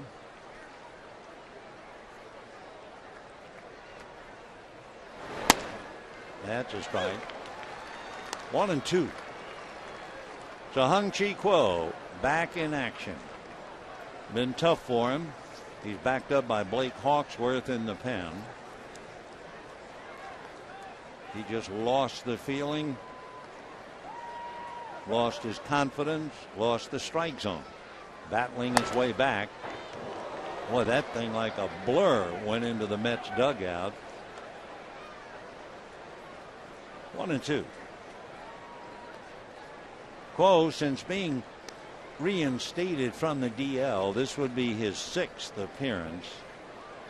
He missed 36 games due to that anxiety disorder. 1-2. Fastball, a towering pop fly. It's for call. So it's a 1-2-3 inning. It's the first time the Mets have been retired in order since the first inning. And at the end of 6.5, 3-0 Mets. And now we'll have God Bless America and Take Me Out to the Ball Game. Ladies and gentlemen, please rise and join in the singing of God Bless America. Performed tonight by a girl who first sang at Dodger Stadium when she was 9. Accompanied by Nancy B., please welcome back 14-year-old Ellie Smith.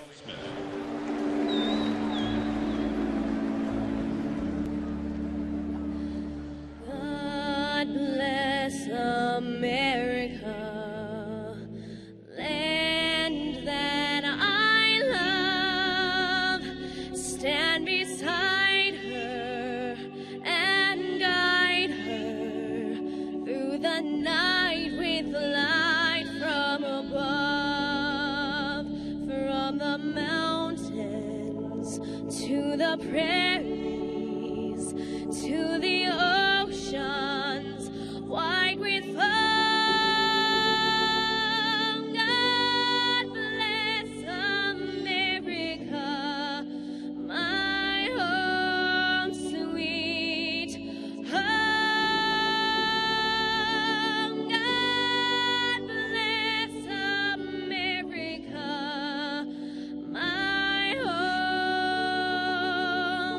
sweet home.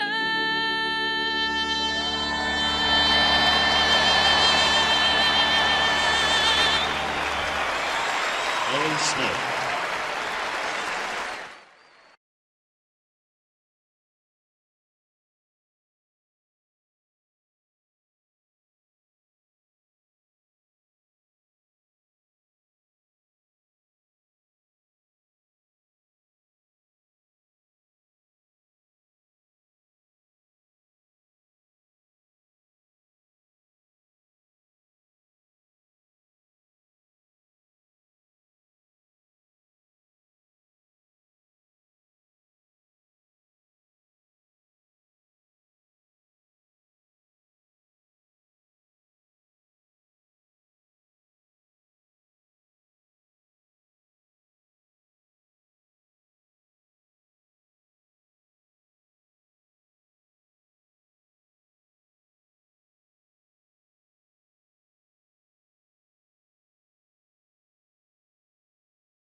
NYN is brought to you by Sports Authority, the official sporting goods retailer of the Los Angeles Dodgers, and by Universal Studios Hollywood, the entertainment capital of L.A.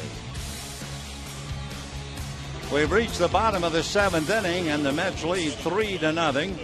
Mike Pelfrey went 6 and shut the Dodgers down. And now Pedro Beato, B-E-A-T-O, coming out of the pen with a record of 1-1.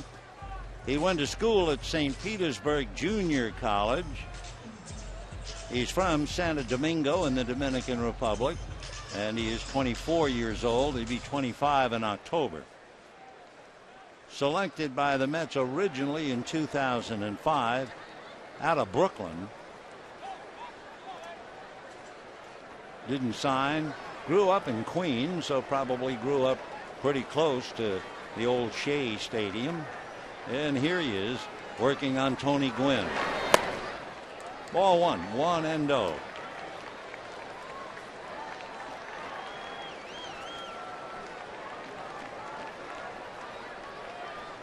Tony has struck out, singled, and flied out. Ball 2.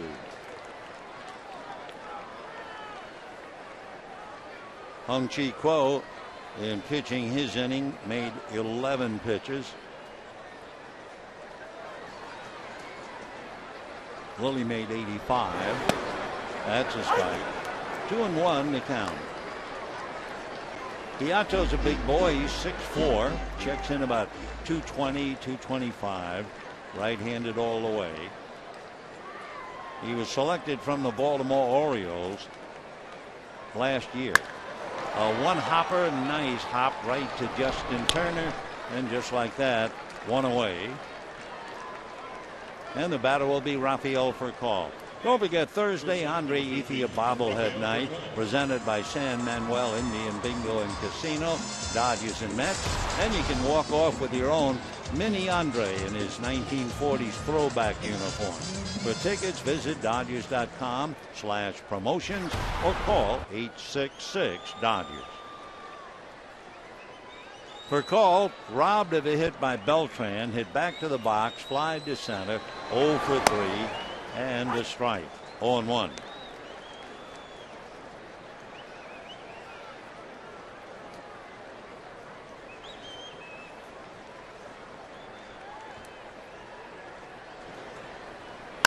And bouncer again, right to Turner. So we have 2 down in the 7th inning. And Jamie Carroll finishing up for Aaron Miles coming up. If you weren't with us at the time, with 2 out in the 5th inning, Aaron Miles took a shot on the elbow, hung in there, and then had to give way to Carroll. So we assume Aaron has a very sore elbow, and we hope nothing else.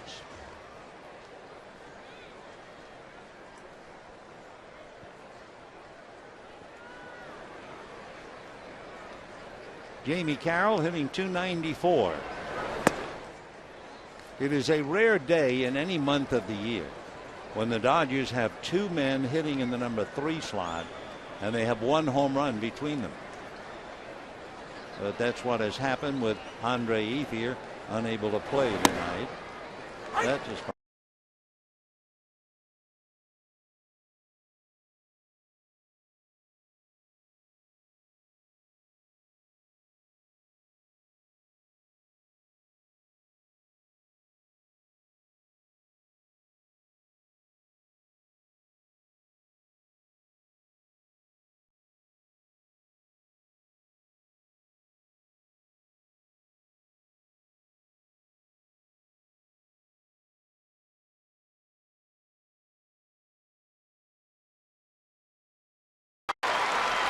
when Beltran went down in the corner, we could not see it.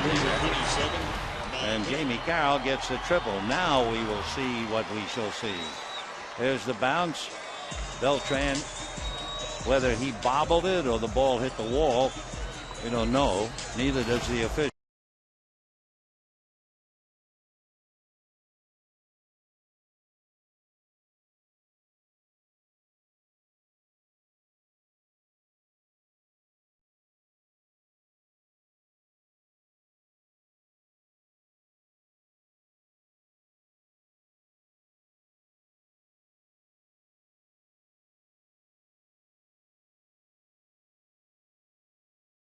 And actually they went in order in the 1st inning. So from the 2nd inning through the 5th, the Dodgers stranded 9 men on base.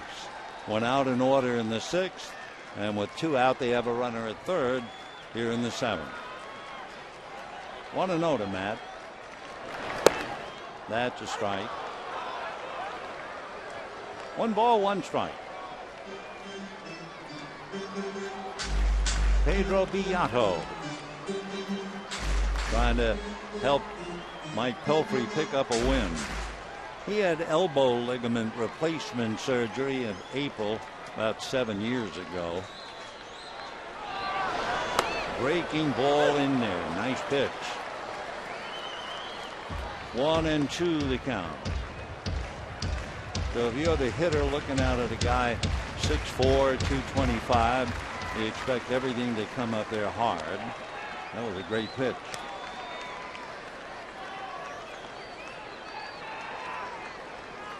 One and two.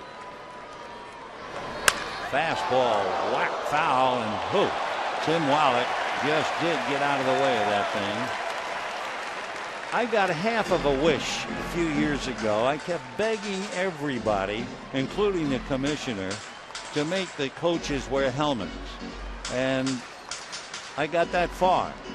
However, they wouldn't do what I really wanted, and that was to have the ear flaps to protect that side of the head.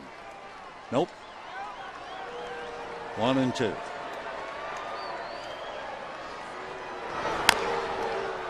Still 1-2. 3 runs, 6 hits, 1 error for the Mets. Home runs by Beltran with Pagan aboard and Bay leading off. Dodgers no runs and 6 hits. Dodgers have gotten 6 hits, 2 walks.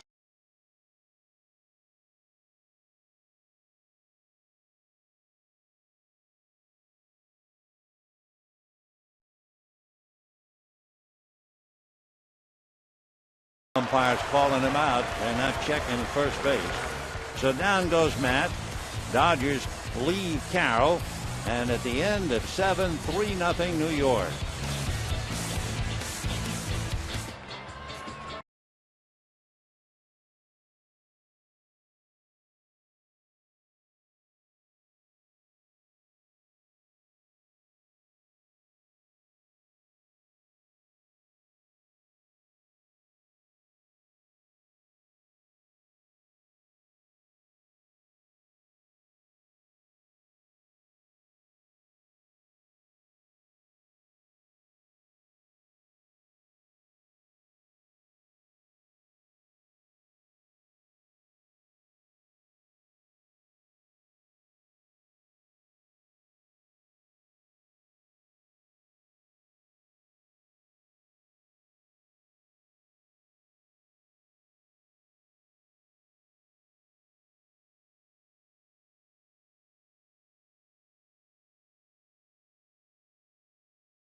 He asked, do you think the All-Star game should determine home field advantage for the World Series? 77% of you said yes.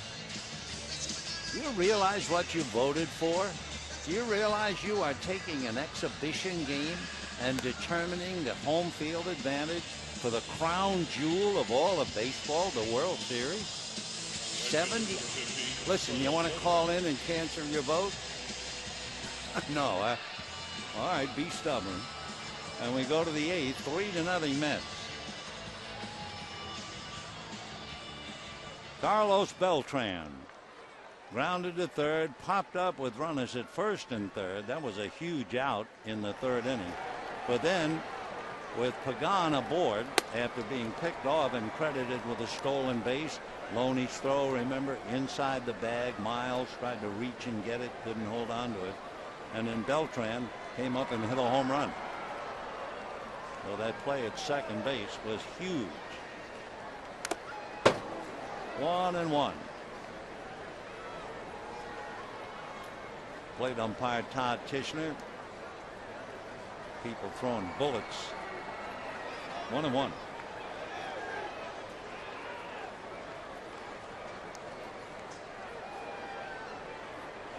Beltran 1 for 3, hitting .281, 13 home runs, 57 runs batted in. Check, swing.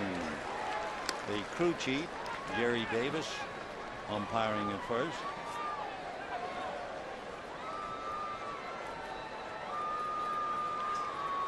One and 2 to Carlos Beltran.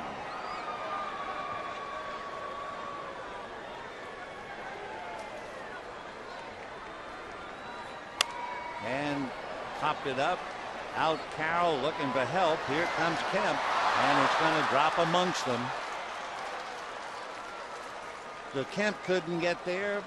Olchen couldn't get there. Carroll tried, and the ball drops in. So Beltran goes 2 for 4. Nobody there.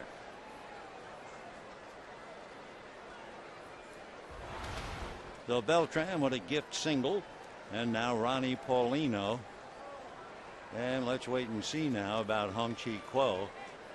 He has made 15 pitches. Yeah, Blake Hawksworth in the bullpen, and I think Kuo will be coming out after retiring the side in the 7th inning. Gets a tough break on a pop fly, and we'll be back.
lead here in the 8th inning. Meanwhile, the hard-working people in Suite 229, the first aide on Twitter, who answered the Dodgers' request.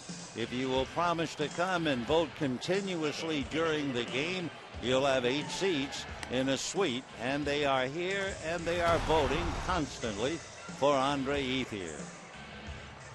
And remember, you can vote until Thursday, 1 o'clock coast time. Blake Hawksworth with a record of 1-2 will try to pick up. It's been Lilly, Quo, and now Hawksworth. Beltran at first, nobody out. And Paulino, who is 0 for 3 in the cleanup role. Of course, he went in the cleanup role because he was hitting .500 against Ted Lilly. But Lilly shut him down. Now facing Hawksworth. Ronnie hitting .328. Meanwhile, Beltran, who does everything well, he doesn't run much, but he's 3 for 3.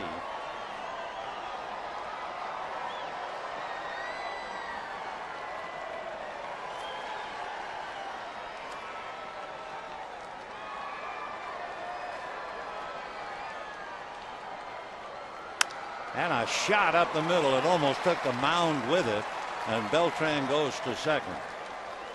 So Paulino drills one up the middle. Hit that any harder, he was on oil. So first and second, nobody out, with Bay, Murphy, and Tejada coming up. 3 runs, 8 hits for the Mets. No runs, 6 hits for the Dodgers. Jason Bay flied to center, grounded to short, and then homered, leading off the 6th inning.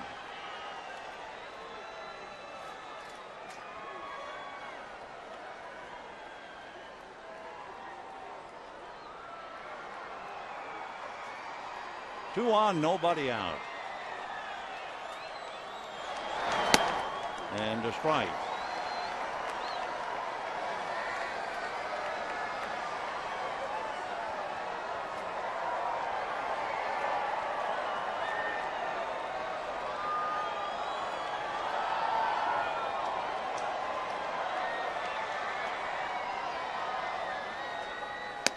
Off the plate, 1 ball, 1 strike. Jason Bay, we mentioned it the other night. He knows all about eating humble pie. Hawksworth with a 1 ball, 1 strike count on Jason.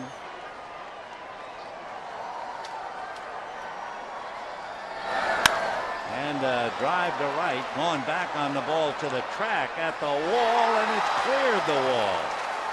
Olchen just ran out of real estate, and Bay goes the other way to hit a 3-run home run, and the Mets lead 6-0. We talked about Jason Bay, humble pie. He was on a Little League World Series team that lost to Taiwan 20-1. So he hits that breaking ball that's up out over the plate. It looked like Olchen might have a play until he ran to the wall, and it was over. There are 3 home runs by the Mets. 2-run home run by Beltran, solo home run by Bay, and a 3-run home run by Bay. So for Hawksworth, he is charged with 2 runs. Quo is charged with 1. And Daniel Murphy up there, 0-1 the count. 1 ball and 1 strike.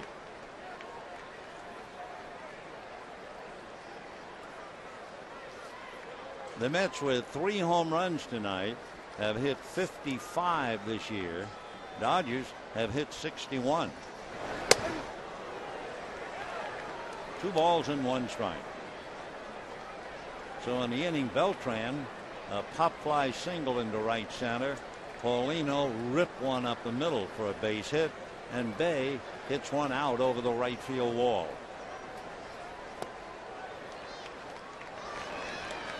Two and 2 to Daniel Murphy.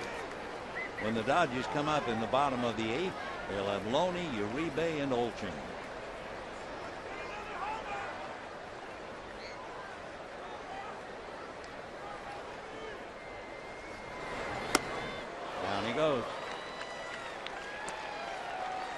So that's the first out in the inning. Shortstop, number 11, Ruben Tejada. The Mets have been pretty much a contact hitting ball club tonight.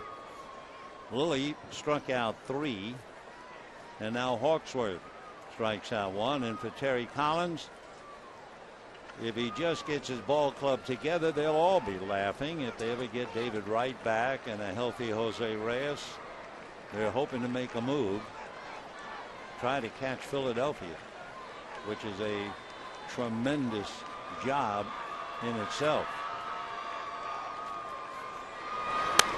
Fouled away. 0-1. Ruben has walked twice and popped up. So Tejada 0 for 1. 6 runs, 9 hits for the Mets. No runs, 6 hits for the Dodgers.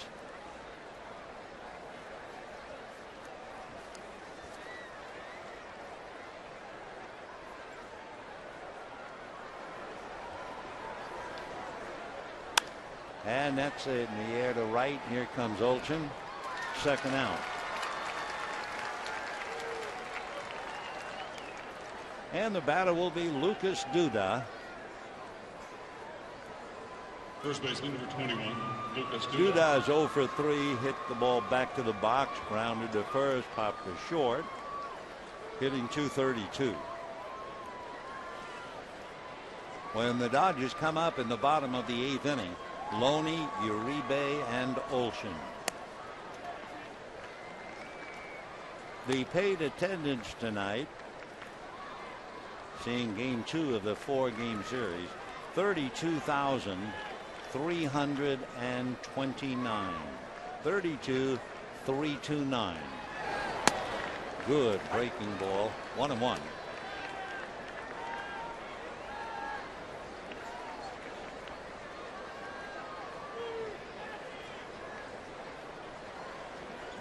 Hawksworth has really been dominating a lot of hitters. Left-handers were hitting 136 against him. Total opponent's batting average was 190. But he has given up a single and a home run. 1-2. And what looked like a good sinking two-seamer. Down goes Duda. However, the Mets come up with 3, and at the end of 7.5, 6-0 New York.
By your Southern California Toyota dealers, and by Carl's Jr. $6 burgers made with 100% Black Angus beef.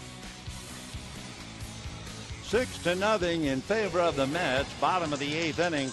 Jason Bay with 2 home runs tonight, leading off the 6th inning and then hitting one out to right field with 2 men aboard in the 8th to apparently break the back of any Dodger rally. And now they will go to the bullpen and bring in a veteran, Jason Isringhausen, will pick up.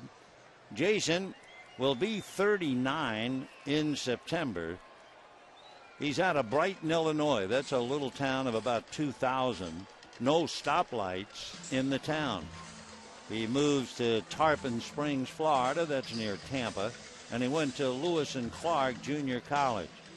He had some fantastic years. With the A's, he saved 33, 34. And his best year with saves, he had 47 for the Cardinals 7 years ago. Loney, ball 1.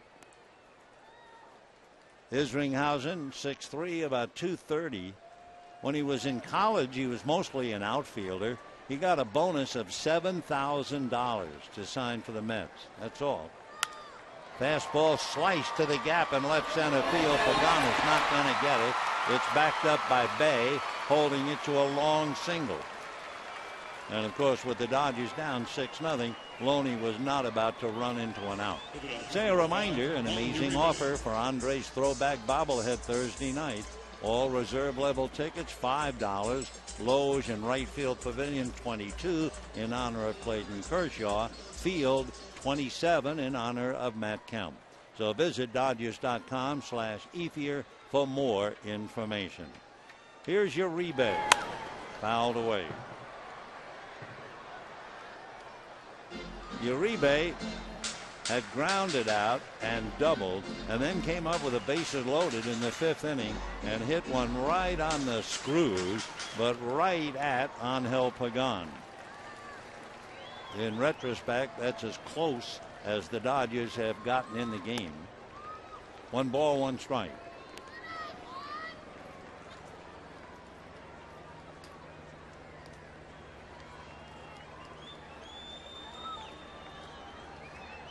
There goes the runner on a foul ball off first. Duda comes over. Can't quite make it.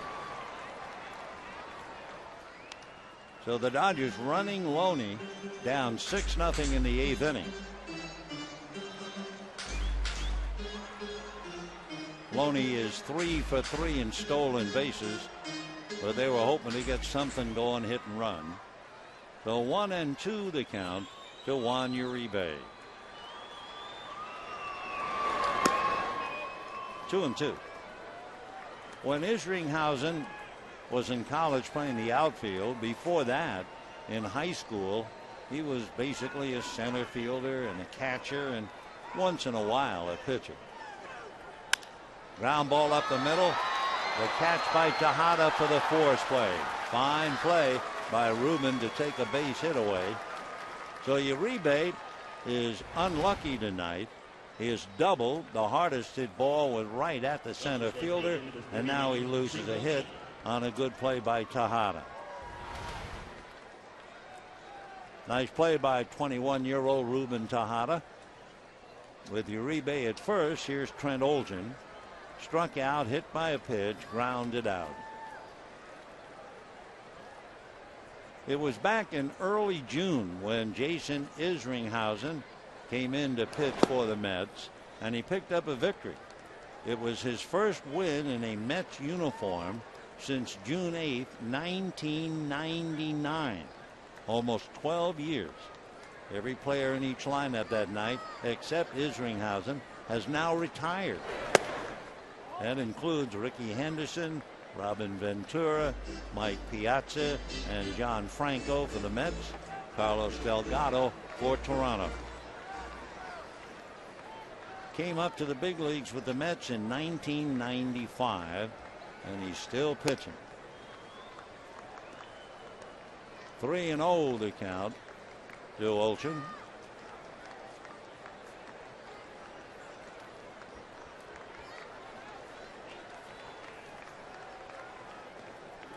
Two balls and 2 strikes. And ball 3.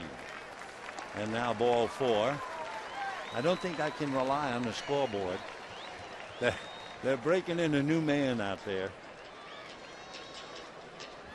So with first and second and one out, A.J. Ellis grounded out twice, walked 0 for 2.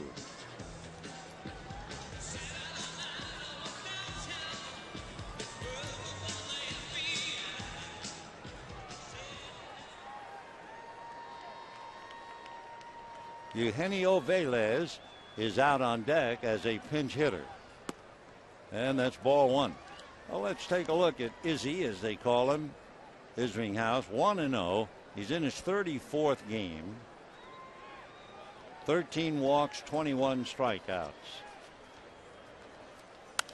And that's lifted foul, out of play. Isringhausen has allowed a run in 5 of his last 11 games. Overall, he has not allowed a run in 21 of the 32 previous games. 1 ball, 1 strike. Ball 2. We get a report, and it's certainly no surprise. Aaron Miles hit on the elbow, the right elbow, and suffered a contusion. High fly ball. A trio could handle it. It'll be the middleman Pagano. So that's the second out in the inning. And now here comes Velez, who broke in as a Dodger last night in the 9th inning, came up and struck out. Tough way to start.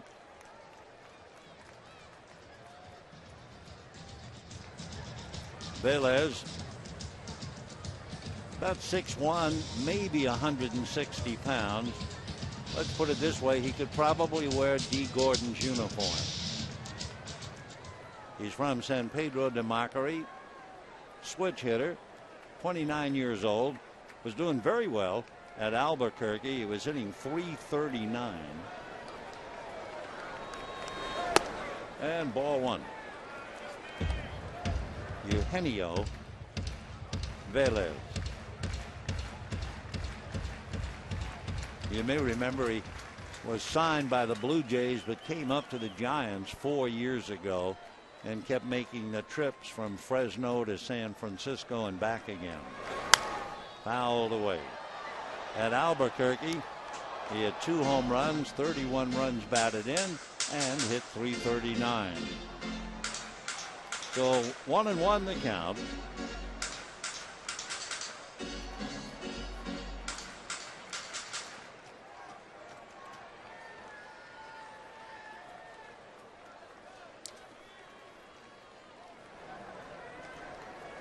One and one.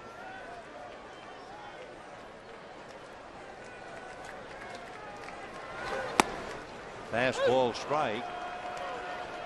Isringhausen is 90 on the gun. Besides fastball and a cutter, he has kind of a spike curveball.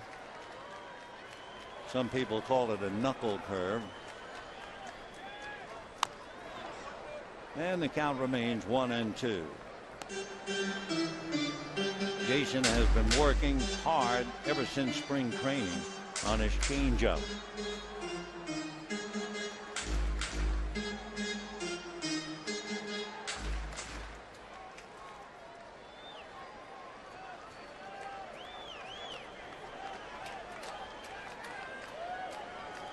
One and two.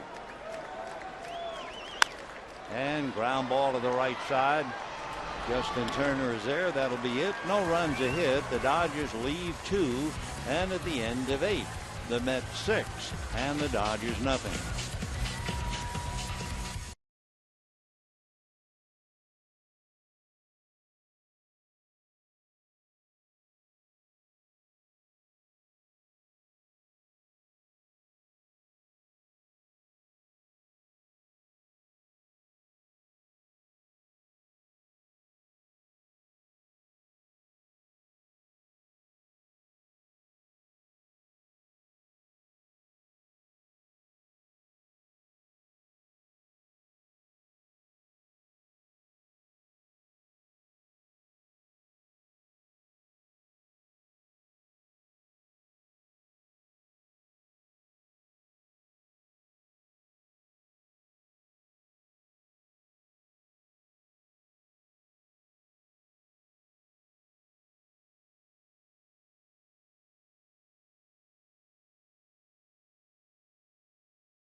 6-0 as we go to the ninth inning. Kenley Jansen comes out of the Dodger bullpen to pick up, and the first man he will face will be a hitter for Isringhausen, and that would be Jason Pretty.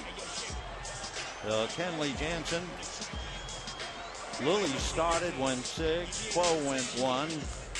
Hawksworth came in to pick up for Quo in the 8th inning and gave up that 3-run home run. And now Jansen. Jason Pretty appeared as a pinch hitter last night, fly to center. He's out of Phoenix. Originally signed by the Devil Rays about 9 years ago out of Prescott High School. Played basketball and baseball there and wanted to go to Vanderbilt. The Rays talked him out of it, and he signed. Never made it with the Rays. Came up with the Twins 3 years ago. 0-1. Pretty hitting .230, 3 home runs, 13 runs batted in. There was a good infielder who played with the Yankees who was from this neck of the woods, Jerry Pretty, but you'd have to be a little older to remember that. Chopper, speared, knocked down. Jansen feeds Loney.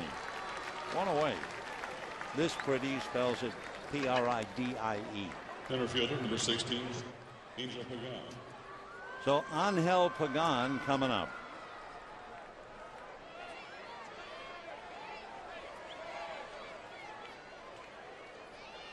One out in the ninth. When the Dodgers bat in the bottom of the ninth, they'll have Gwynn, Furcal, and Carroll. And if anybody gets on, Matt Kemp.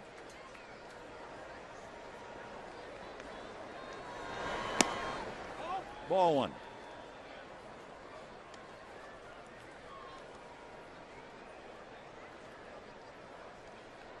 Mets scored 2 runs in the 5th inning on a home run by Beltran with a man aboard.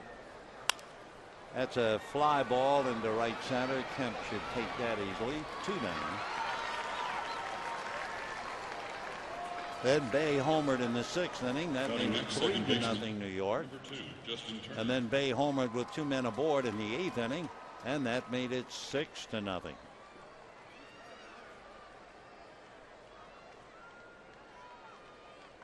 Justin Turner, the second baseman, struck out in single, grounded out, and popped up.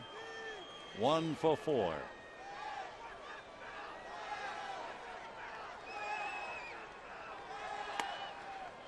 That's a strike.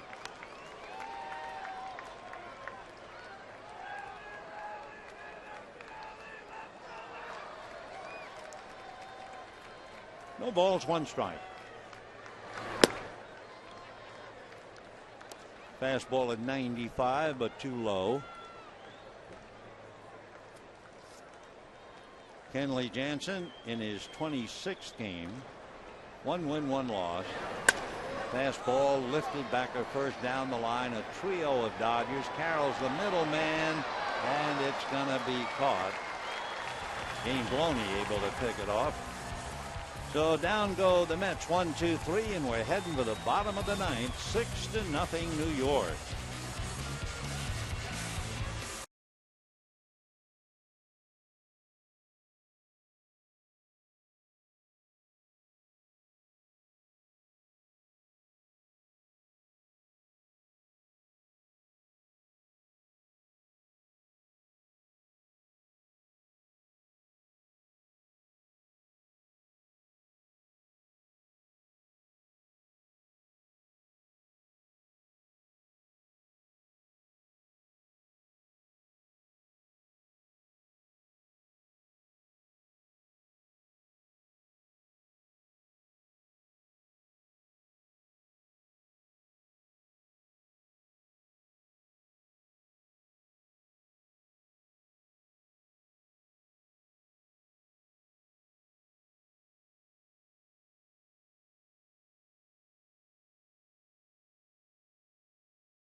2 by Jason Bay, leading up the Dodgers 6-0 in the bottom of the 9th inning.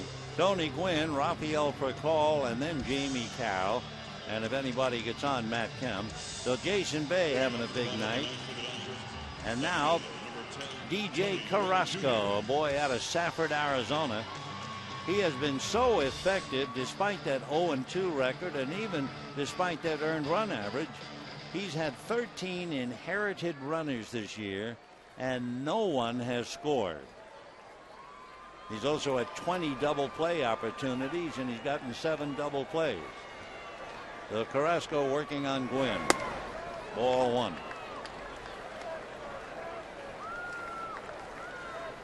Tony Gwynn struck out and singled, flied out and grounded out. 1 for 4, and a strike. 1-1. Carrasco, originally drafted by the Orioles. He was going to school at Pima Community College over in Arizona. Fastball, a hopper right to Duda. And just like that, 1 away in the 9th inning. So with 1 out, the batter will be Rafael Percal. Shortstop, Rafael Percal. Rafael Percal lost a possible extra base hit in the first inning. A great diving, rolling over catch by Carlos Beltran. Since then, hit back to the box, fly to center, grounded to second. The Rafael 0 for 4. On deck, Jamie Carroll.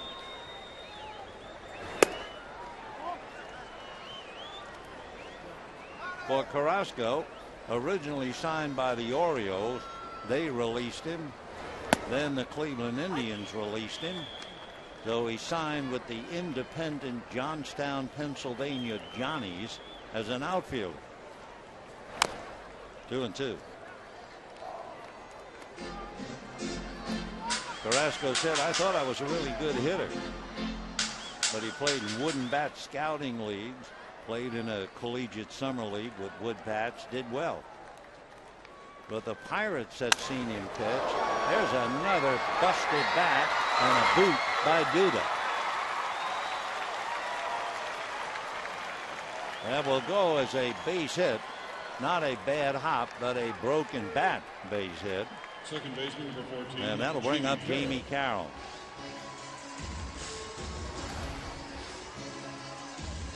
Flying piece of wood, two pieces.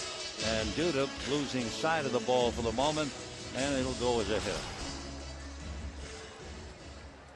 So Lucas will be holding for call on with the Mets leading 6-0, and here's Jamie Carroll. Miles was hit by the pitch in the 5th inning. Carroll took over, and in his first at bat in the 7th, tripled in the right field corner. For Jamie, it was his 4th triple of the year. He also has 11 doubles. 0-1. Punch foul, 0-2. Anyway, talking about Carrasco, the Pirates saw him pitching in the minor leagues. They liked what they saw, and they were so impressed that they purchased his contract from the Johnstown Johnnies for $1. $1. And with all of that behind him, here he is in the big leagues. That's hit at Duda. He short hopped it, so they're going to get one. The return is late. So Duda does a good job of short hopping that sinking line drive. Carroll bangs into a force play.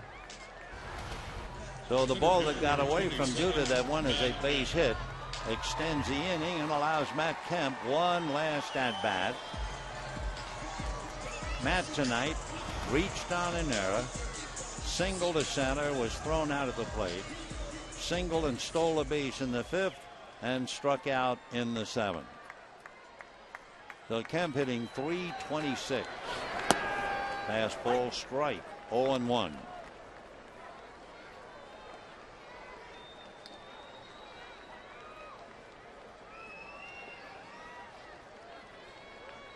Oh and 1 to Matt. Runner goes. I'm not going to pay any attention. Now he'll have to come back. 0-2 to Matt Kemp. Remember, this is a 4-game series, so a chance to see the Dodgers battling people like Carlos Beltran yet again. Tomorrow night, Jonathan Nice against Hiroki. In fact, Jonathan Nice and Hiroki Kuroda. Runner goes. Defensive indifference. No stolen base.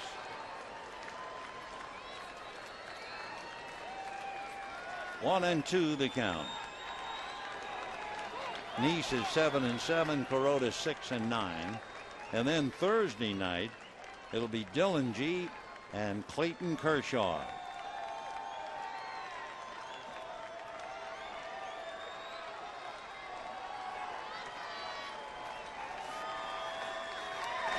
Kind of sneak that pitch up there, and down goes Kemp and the Dodgers.